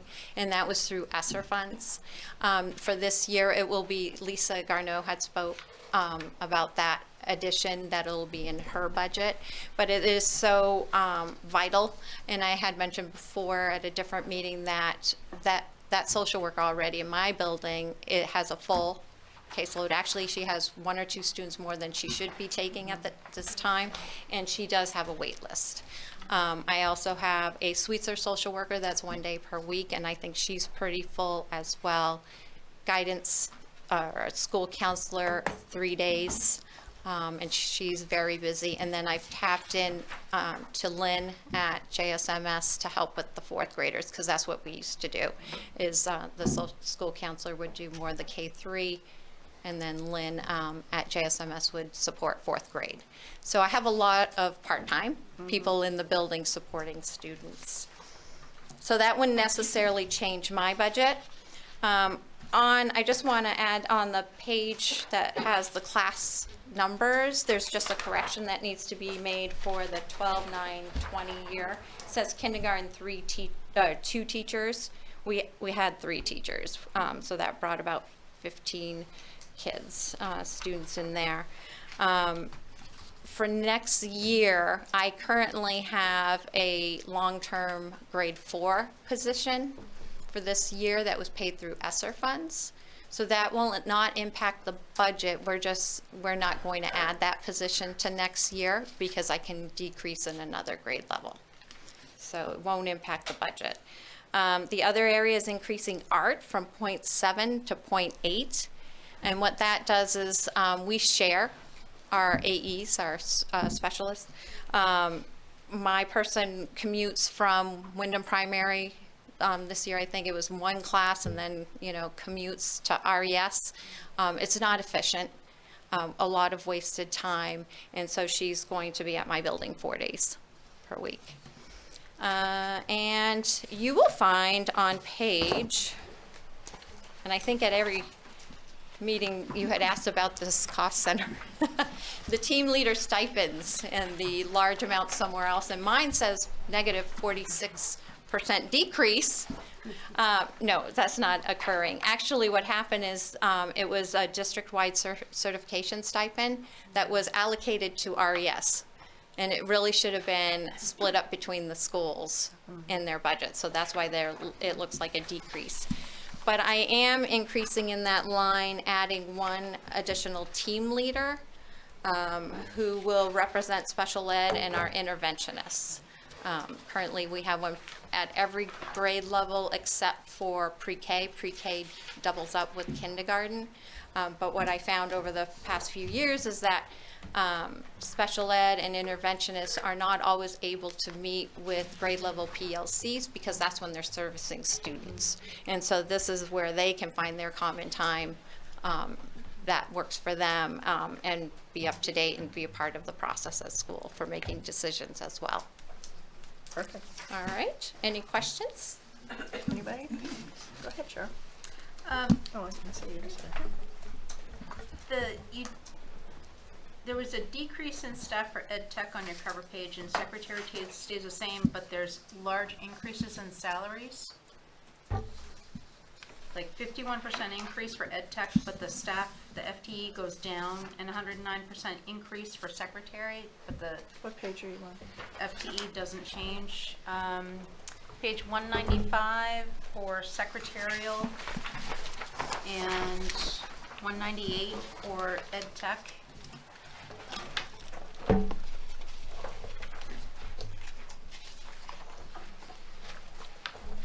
Which line are you looking at on 195? The last one, regular employee hourly secretarial, increase of 109%. We'll talk to Stacy about that It's to see how it. Yeah, it's a small amount for hourly support. So it must be additional hours above and beyond, and it might be that we were under budgeted for the current year. Okay. It just looked weird because the FTE didn't increase. Well, and what happens is for our secretary, especially this past year in the summer, so I think Stacy looks at the trends. So this, with our new online registration that we had this summer, it took many, many hours, additional hours that normally my secretary wouldn't be in the building to manage. So I think that was. That is summer hours. That's exactly what it is. It's the Okay. It's the hourly portion for summer. Okay. Very good. Nice job, Beth. Thanks. And then just the 51% increase for the ed tech when the FTEs go down. Page 198, very bottom, ed tech salary.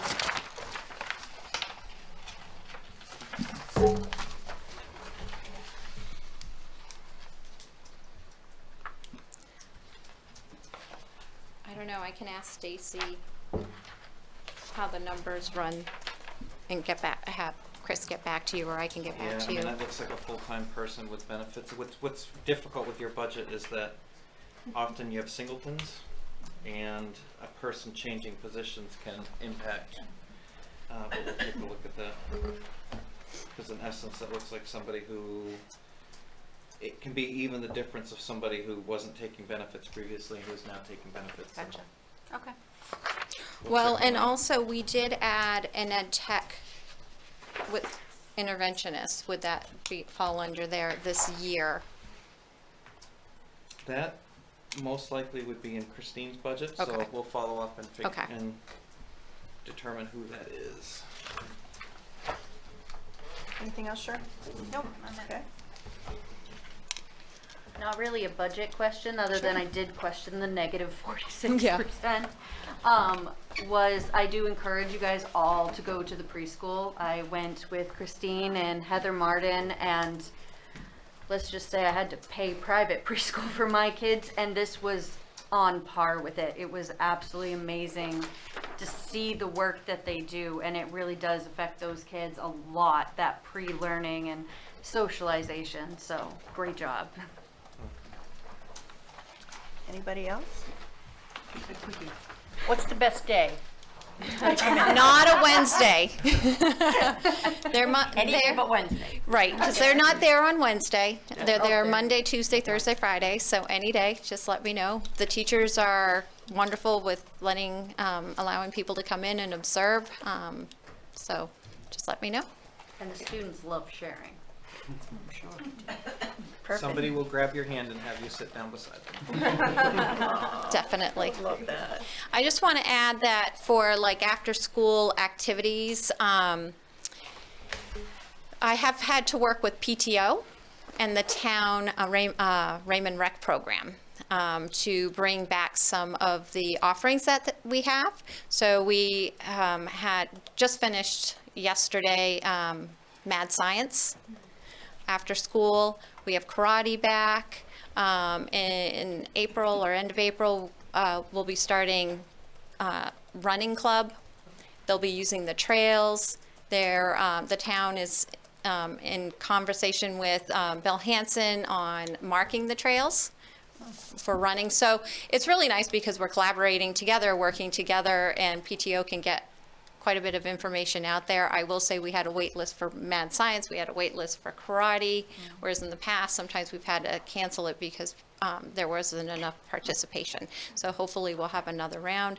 I tossed out to PTO to try to, start up Odyssey of the Mind at some point for our students. So looking for different opportunities out here, because it's a little bit smaller community, so sometimes a little more challenging to get things going.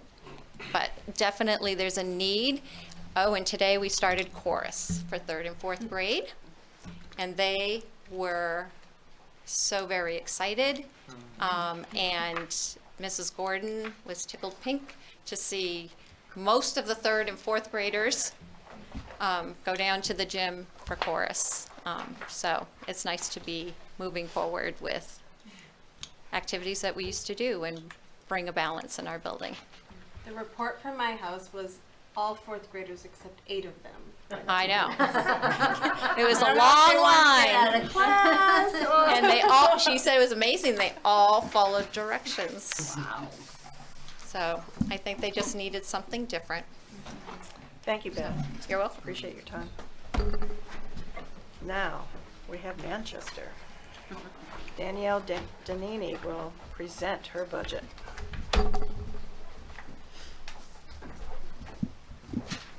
Thank you. Sorry for the frog in my throat. Masks came off. Colds took the opportunity. Right. I've been here 3 times this year, so a lot of the things that are our school goals, I will just go over them quickly because I know you've heard a lot of it already. The school goals that we really focused on were really purposefully engaging the kids in a positive way to bring them back post-hybrid or homeschooling or whatever their experience was last year. And I shared that the first time I was here this year, and the SEL SMART goal that we really focused on in the beginning of the year, and we continue to build activities in, and some of them line right up with what Dr. Rhodes and Beth were saying about, the whole group, the full body listening, the group plan, the size of the problem, and matching their reaction to the size of the problem. So we're that common language and social learning. We've done belongingness surveys with students to make sure they're feeling that their little voices are heard, and had them help build their classroom communities. We've done staff surveys to see which staff are connected with which students, to make sure that every student has someone that they feel connected with. And then our second goal is really around increasing engagement in learning. And if you think of the update, last time I was here, the little video of students really talking about all the learning things that they're excited about, the projects and the cross-curricular activities and math and just being together. They were very excited about that. So I think that I could sort of skip right ahead to the budget part. So in alignment with our strategic plan, we want to be sure that we're continuing to address the whole child and the needs for social emotional learning. We are currently benefiting from a full-time social worker that we already have. You can see both students with IEPs or not, with just any child who needs it. We partner with Sweetser as well. So that's not a budget impact for this year, but I always want to mention it, that you did provide us with that a couple of years ago, and it's awesome. So it's not a budget impact. I'm just thanking you. Okay? And supporting those across the district. I don't mean to interrupt. Oh, sorry. Is this person on your cover sheet? Social. It's on Lisa Garno's. Okay, that's it's why I couldn't associated find with the special ed budget. All right. Sorry But to it's interrupt. there. No, Sorry, right. So when we look at the specific cost area lines, one is a pretty small cost, but it's really important. We have noon monitors who supervise our kids at recess, at lunch, in the hallways. They're the staff members who see every student every day. And a couple years ago, we combined some positions, and in doing that, we made one position have more hours in the week, and we took some hours off another position, leaving one position of only 8 hours, which is 2 hours a day, but not on Wednesdays. And guess what? We have kids on Wednesdays. So we have been trying to, over other years, pull our regular staff members to cover those duties. And the way things have gone with staffing and with COVID, it's just not working. So week upon week, year after year now, for 2 years, we've been paying this person to come in anyway. So we figured we should just put those hours in the budget. Yep. So that's a smaller cost, but really important for that continuity for students. And a wonderful bunch of people we have for noon monitors who have covered us in so many ways when we've had sub-coverage issues and staff being out due to COVID and family issues. So we really just take that little opportunity to thank them. We could not do it without them. This current year, so it's not on the cover sheet because it wasn't really budgeted for last year, we added a 10th fourth grade teacher through ESSER funds. So it says 9 fourth on the cover sheet for that 2020, but we currently have 10. And it has been a wonderful addition, and we are proposing to add that in again next year, with our goal being to keep class size 20-ish or lower. And we know we get move-ins over the summer, and it might creep over that. But the reason that's so important, like Beth, I think, had mentioned, the gap in students' social, emotional, and academic needs. I mean, there's always been a gap. That's public education. That's what we do. But it's even bigger now.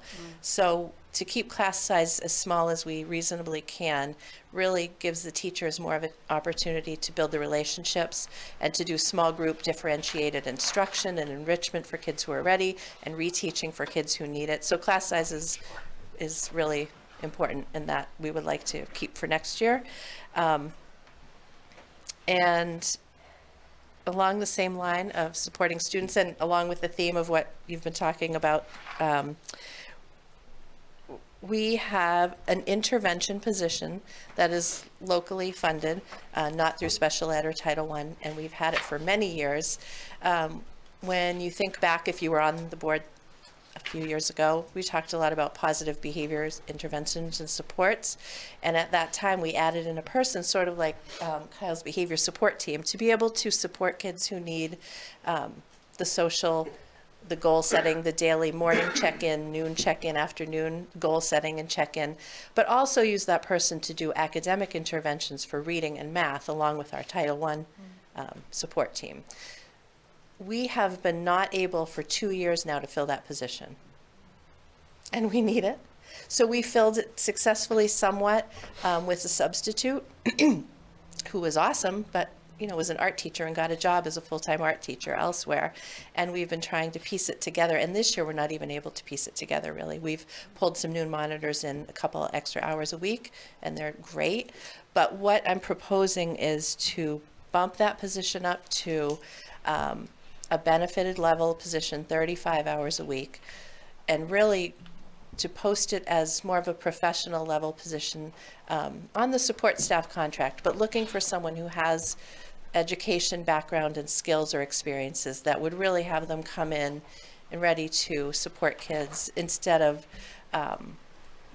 pulling in subs and trying to train them in all our interventions and models and structures and supports. So that, is sort of the hope. And in this job market, I think it's sort of our only hope to get that really important position filled. And that's it for my increases. I think that's it all. Any questions? Anybody? Yeah, thank you. All right, just trying to make sense of some numbers here. So on the cover sheet, yeah, trying to follow 4th grade to 5th grade. The 205 that we show for last year, or that appears to be student enrollment as of December 9th, 2020, which I'm not sure why that's a relevant number. How many 4th graders do you have right now? Right now we have 179.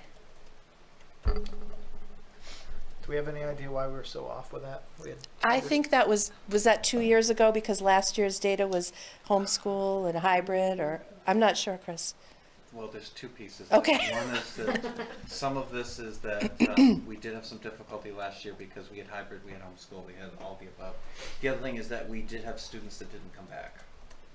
They should have been here. They were from previous numbers and they haven't come back. And I think in Ryan's presentation, he had the exact same phenomenon for one particular grade level where families have continued to choose to have chosen to homeschool or have chosen just not to re-engage in public education since COVID hit.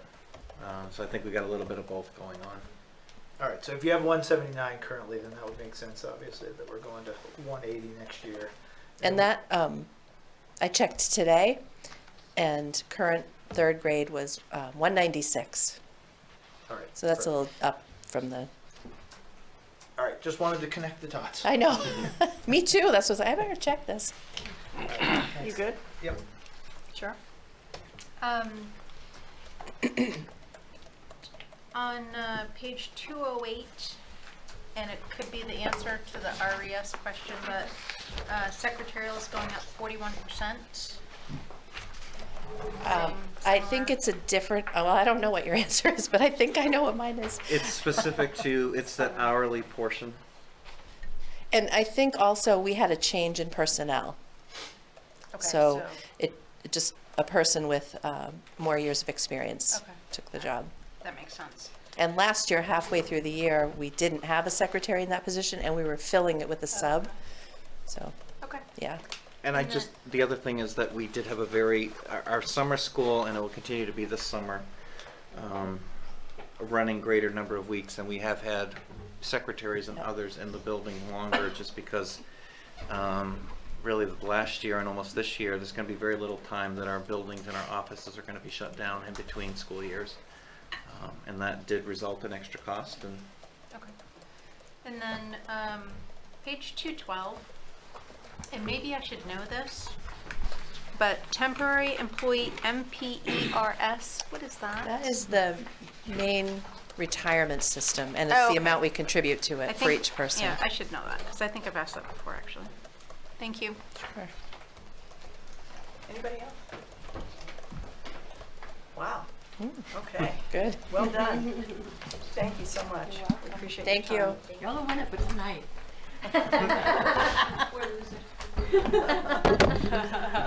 Well, no, time-wise, time-wise. Next, I'd like to welcome Tom Bash with Adult Education.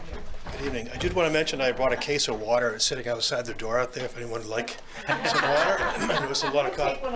And sorry, I've been dealing with a chest cold myself, thus wearing the mask, and I'm having a little difficulty right here, so I appreciate your patience.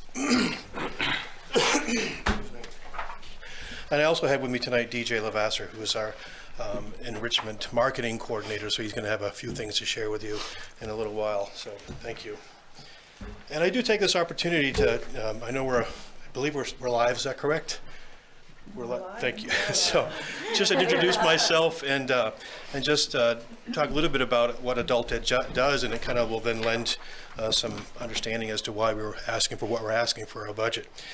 So our mission is to provide affordable, high-quality adult learning opportunities that meet the academic, career, and personal pursuits of our diverse adult population, families, workers, citizens, and the business community. But we are so much more than night school. We still get that all the time said about us. In fact, we have classes Monday through Friday. Monday through Thursday, we're there from 9 o'clock in the morning till 8:30 at night. On Fridays from 9 to 3, and we also have classes on Saturdays. And we have classes year-round. We do run programs in basic literacy and numeracy, high school completion, college transitions, career preparation, workforce training, technology literacy, health literacy, lifelong learning, and health and wellness. And we really felt that we played a significant role during the last 2 years in helping with the social emotional aspect of our students, but also with the community, providing them opportunities to engage. Oftentimes, and most likely, they were engaging from home, but we were still able to offer programming over the last 2 years. So we did do that 2 years ago. We continued offering classes for high school completion students to make sure that they could graduate on time. So either they were taking the HiSET or getting a Wyndham High School diploma. We also focused on our English language learners and making sure that they had classes. We very easily pivoted to online learning because of this gentleman right here. He is our tech guru, and he was able to get us set up with we are very well set up for technology in our program, getting in the OWLs and all the stuff we had to make sure that students could remain engaged. So DJ and then Stacia Dukas, who's no longer with us, was able to put all of our classes online. So not just our English as a second language classes, but also some of our enrichment programming and workforce training went online. Excuse me. Could I get my bottle of water there? Thanks. So that's evolved to where we offer hybrid classes, synchronous live ESOL classes for students around the community, but also from different parts of the state. Again, our financial literacy classes that are online and our enrichment and workforce training program. We have moved forward and we've opened up a lot more opportunities for people to take part in our programming. And I mentioned before, we contribute to the social and emotional well-being of our community. We consider ourselves somewhat of a safety net. We consider ourselves a place, an option, a pathway, an alternative pathway for students to complete their high school education or to learn how to read. I also want to mention, I'm going to ask DJ to come up and just talk a little bit about the impact that we've had, or that he's had, and how on enrollments and our revenues, which will then lead into what we're going to be asking for a slight increase for our budget. Thank you. Excuse me.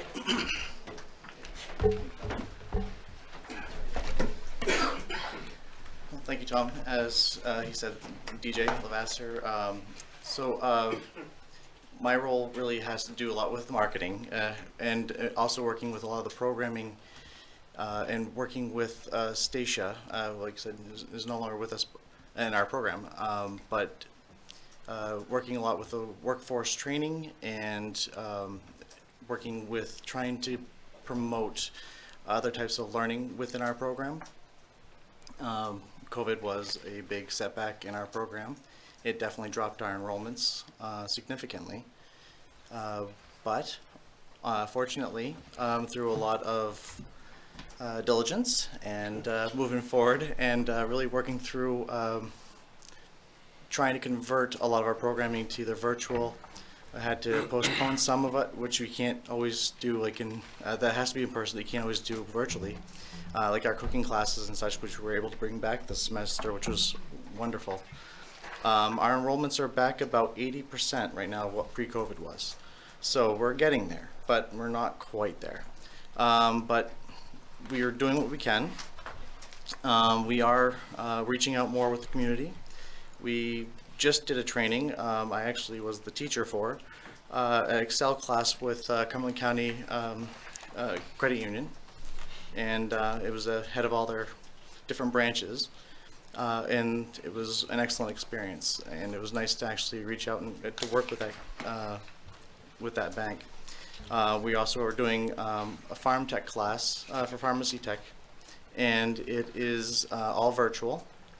It actually doesn't just positively affect our own community, but it also, because being virtually, we're able to have students from all over the state. We even have one student from Fort Kent. So there is other benefits to having the virtual learning, which is nice to continue forward with that we never had even prior to COVID. So it's kind of forced us into a new element of education. And the last thing that we are actually working on right now, we're still in the process of putting it together, but it's a Cna program working with AllMed.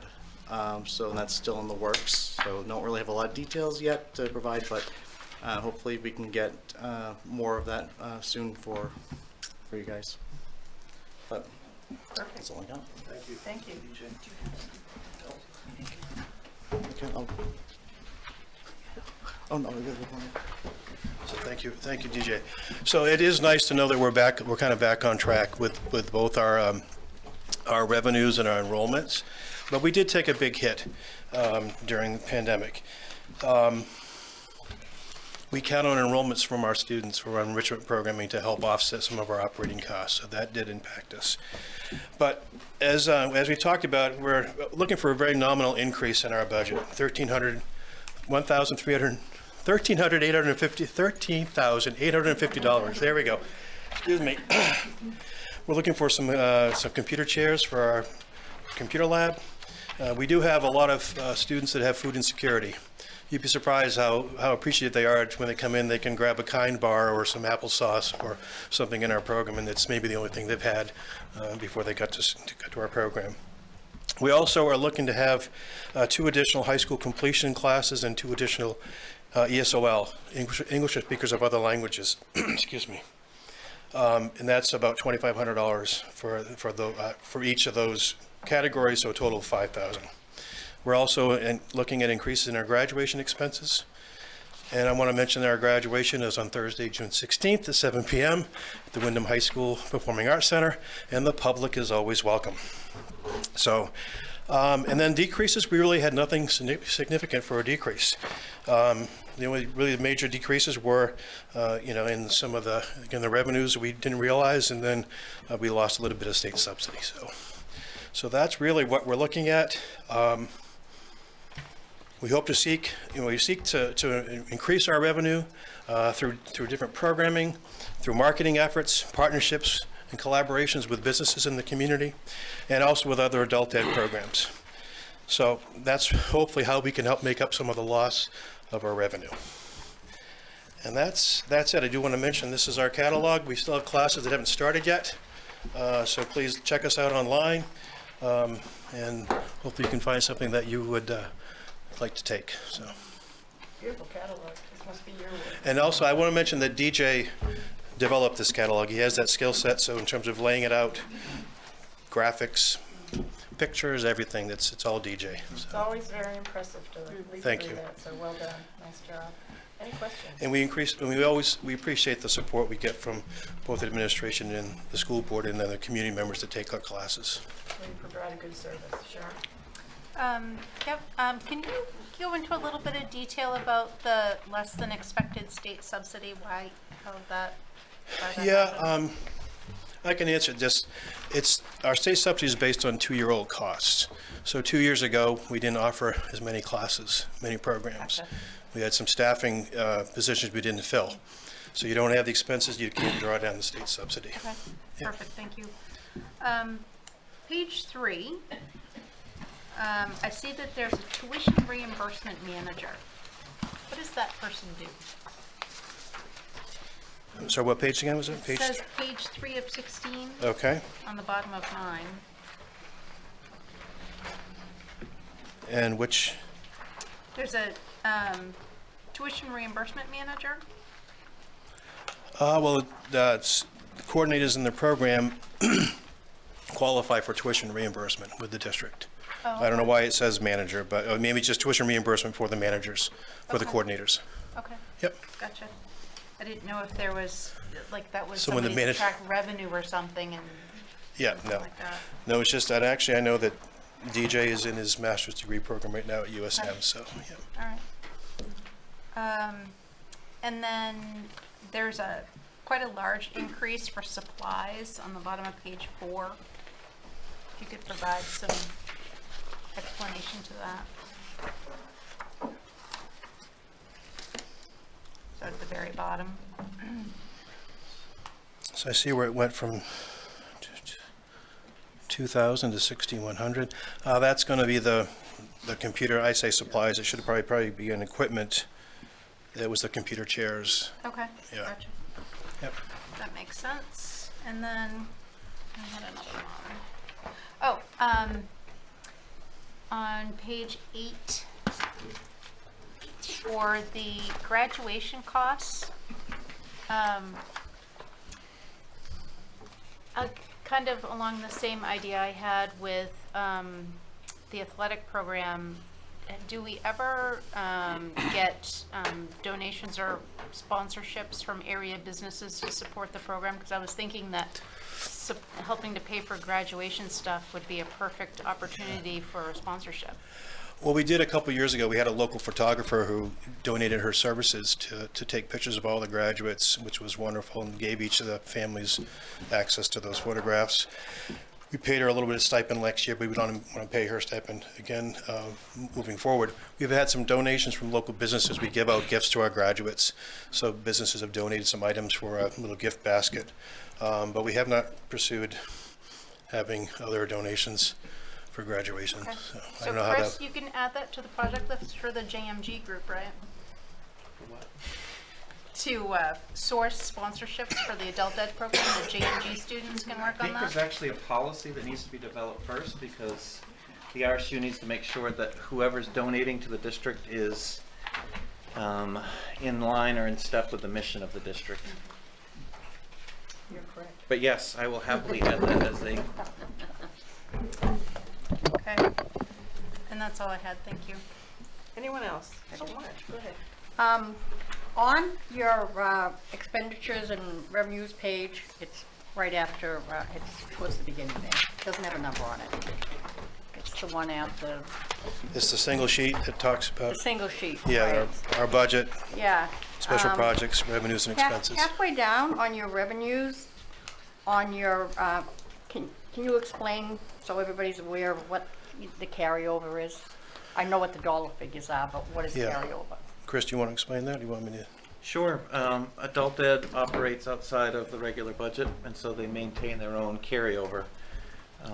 And for as long as I can remember, there's been a fund balance that we've been working at spending down, and for some years, I think the first year that I was in Christine's position, it was around 115,000. It dropped to as low as 20 or 30,000, and then has gone back up again. And it's been, and turnover savings tend to be either through open positions or additional funds or additional revenues that are realized. I think it's important for the board to remember, even the public to remember, when we look at our budget, we look at two sides. There's an expense side, what are the needs? And then the revenue side, do we actually have the funds to pay for it?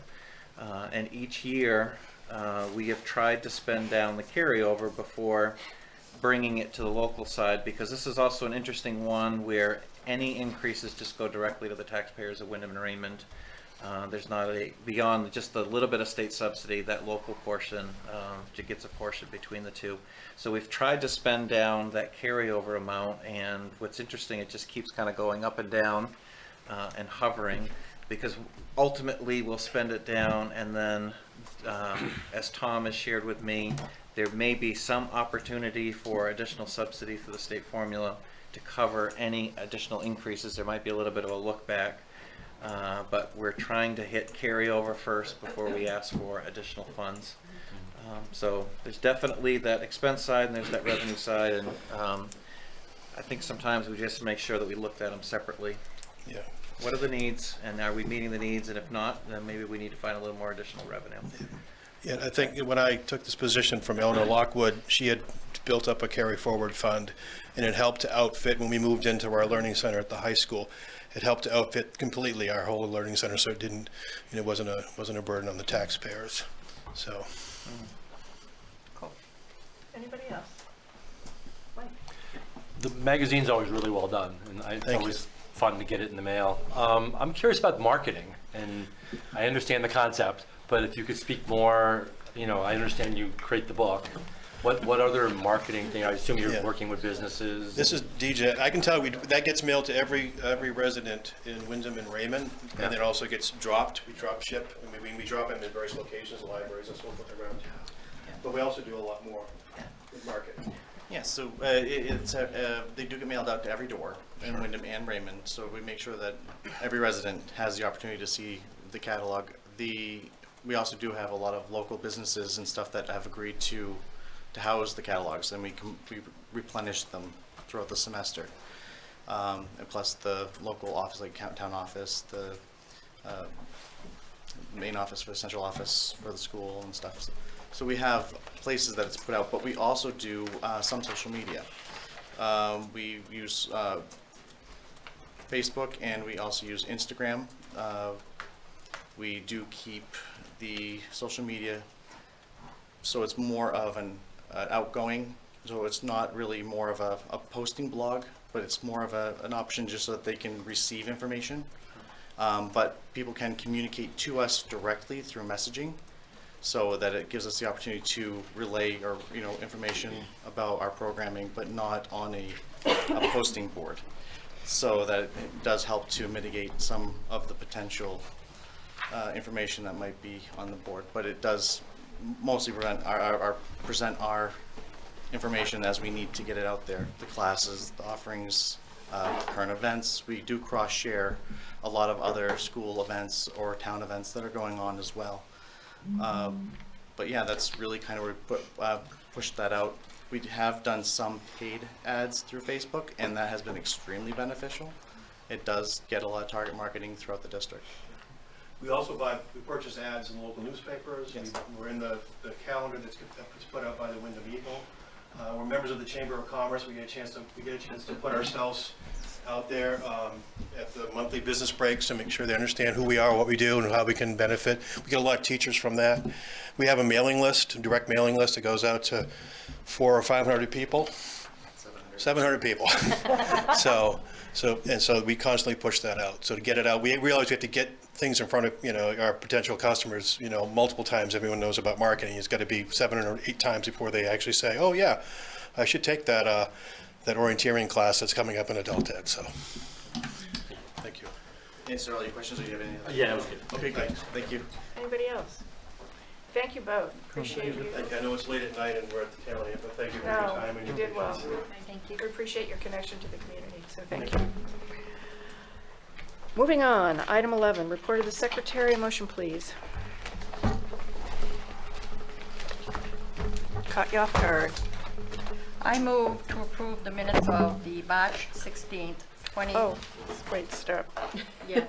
I didn't see any public comment, but I'm going to ask. Oh. I didn't see any public, but I will officially. Can I go through my housekeeping list before, as part of public comment? I'll even stand at the podium and say. Is there any public comment? Any public comment? I did not see anybody, but that's why I didn't ask. Now it's your turn. Okay, I just want to make, I've got my list of things that I've been keeping for tonight. I just want to make sure I got everything. So first of all, board members, we are in version 5, version 6, we have been working on. Health insurance, we're expected to, and for those of you new to the board, we are part of the MEA Trust, and we typically get 2 pieces of information. One is worst case scenario, what's going to be the highest rate for all the ratepayers within that, and then we get our eventual numbers. We've been told that by Friday we'll have our worst case scenario number, which health insurance is a major driver and a major expense for us, so that we'll have that. And we will have that for version 6. And I'm hoping for finance, which is scheduled I think either Monday or Tuesday night next week, that we'll have that so that we can start running some other numbers with where we are with impact, final numbers, those types of things. But I just want to make sure that I've got my list of things here. So first of all, Shar, I need to take a look for cost centers for year-to-date versus budget versus budget. May there be a software limitation to that within code? I will take a look at that. We can work to do a year-to-date on existing budget. I'm not sure if it will because it works in individual budget years. I'm not sure it will go through 2. So I will take a look at that. My question about, you had mentioned listing of all groups. We have stipends that are within the budget, and it's only my book that has the list of stipends. That's the athletic stipends, the non-athletic stipends, but for clubs and activities, and I'm more familiar with this at high school level, any kid can propose a club. They just need to find a faculty advisor. And we've had gaming clubs and other activities that have Geeks Templar, other ones that have gone through. So I can definitely provide the list of ones that are within the budget. We'll take a look at the website for some of the other pop-up clubs, and those tend to come and go based on, I know we had a writing club for a while, we've had a poetry club, we've had other ones, all based on student interest. We'll take a look at Kyle's, that one line item, which was at page 198, and that change. And I think that was it for my list of information to get back. So I just want to make sure I capture that before I... Are we missing anything, people? Okay. No? Good. Okay. We're going to move on now. I know you're ready for item 11. I move to approve the minutes of the March 16th, 2022 meeting. Second. Any public comment? Board discussion? All those in favor? And 1 abstention over here. Got it? Okay. Let me just flip my page here. Committee reports. Finance, please. Finance has not met, but as Chris mentioned, we do have a meeting scheduled for Tuesday night. Okay. Facilities. I know Scott's not here. Is there a meeting scheduled? There is not a construction meeting scheduled. You know what? I take that back. I keep... There's 2. It's bifurcated. No. Facilities, there were some dates going around today, and April 6th will be the reschedule. We'll get something out tomorrow to everybody. For the regular finance? For the regular facilities meeting? Right. Construction right now, I don't think there's any tasks at the moment because the things had to be approved, have been approved, so I don't think we have any meetings that are coming up. Okay. Let's see, who should I go to? Let's go to curriculum. We are working on an agenda, and we're hoping to meet the first week in April, but to be determined, and emails will go out sometime next week. Okay. And adult ed. Haven't met. Have not met. Any anticipated meeting coming up? Nothing? We that met you know? about a month ago. Yeah. Well, that was a while ago. We meet 2 to 3 times a year. Oh, okay. We meet again Okay. towards the end of into this semester to go wrap up the semester. What he said. What he said. Okay. So thank you. Thank you. Okay, vocational?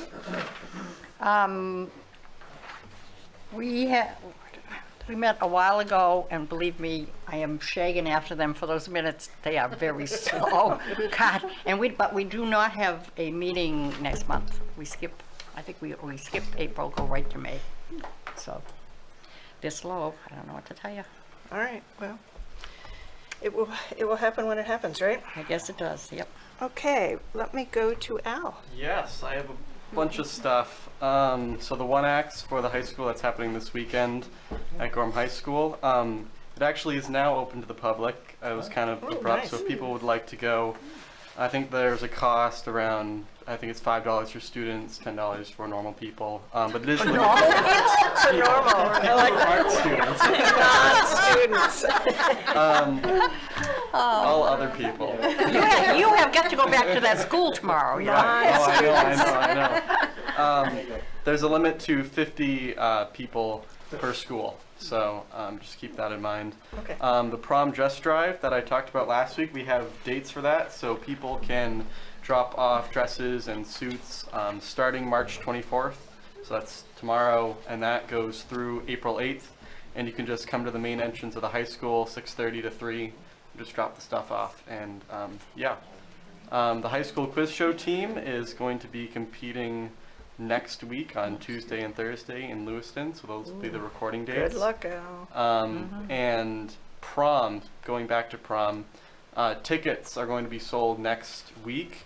They're going to be $30 a person, so just be prepared for students to come with money next week.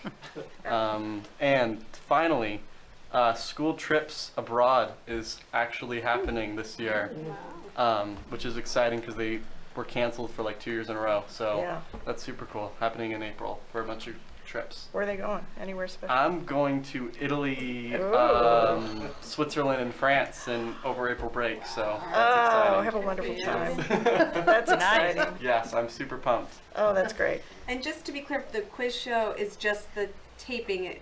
You Yes, you just don't the have tape. it Oh, that's aired right. yet. Not Yeah, aired okay, yet, thank so. you. Super Yeah. secret. So we don't Just find wanted out to till it make is. Right, exactly. And we won't drill you No. on results.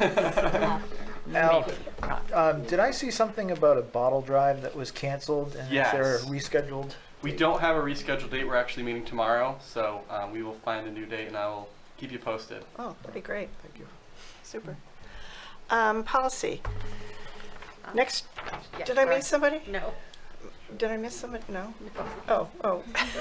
Sometimes I do, so. Next week at our meeting, we're going to be talking about IMB, teaching controversial and sensitive issues, IMBB, exemption from required instruction, and ILD, educational research and surveys. So we will be discussing those, presenting those, and discussing those as a board. I wanted to take just a little bit of time, just a second or two, to update the board about the work of the policy committee. And the committee consists of me and Mike and Jessica and Kate. And there's been some requests for policy review, and I just wanted to inform you of, this is our current list of policies. I think there's like 27 on here, and we list them in priority based on what really is essential for running schools, and prioritize them that way. Additionally, in February, MSMA or MSMBA, whichever you want to call them, Charlotte Bates, who's the director of policy, sent out a review of, based on legislature, there are 27 policies that either need to be tweaked or reviewed. Most of them we have currently on our books. So that kind of gives you the scope of the work of this committee, trying to work it all in. Like all the other committees, we don't meet every week. We try to meet as often as we can, but we try really hard to prioritize. And so next week, those three were on our priority list. And I just wanted to let you know that there's probably 50 policies that need a look-see.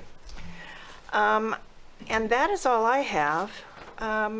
Unless anybody else has anything else, may I have a motion to adjourn? So moved. Second. All those in favor? Thank you. Good night, everybody. Thanks for joining. Kate, when is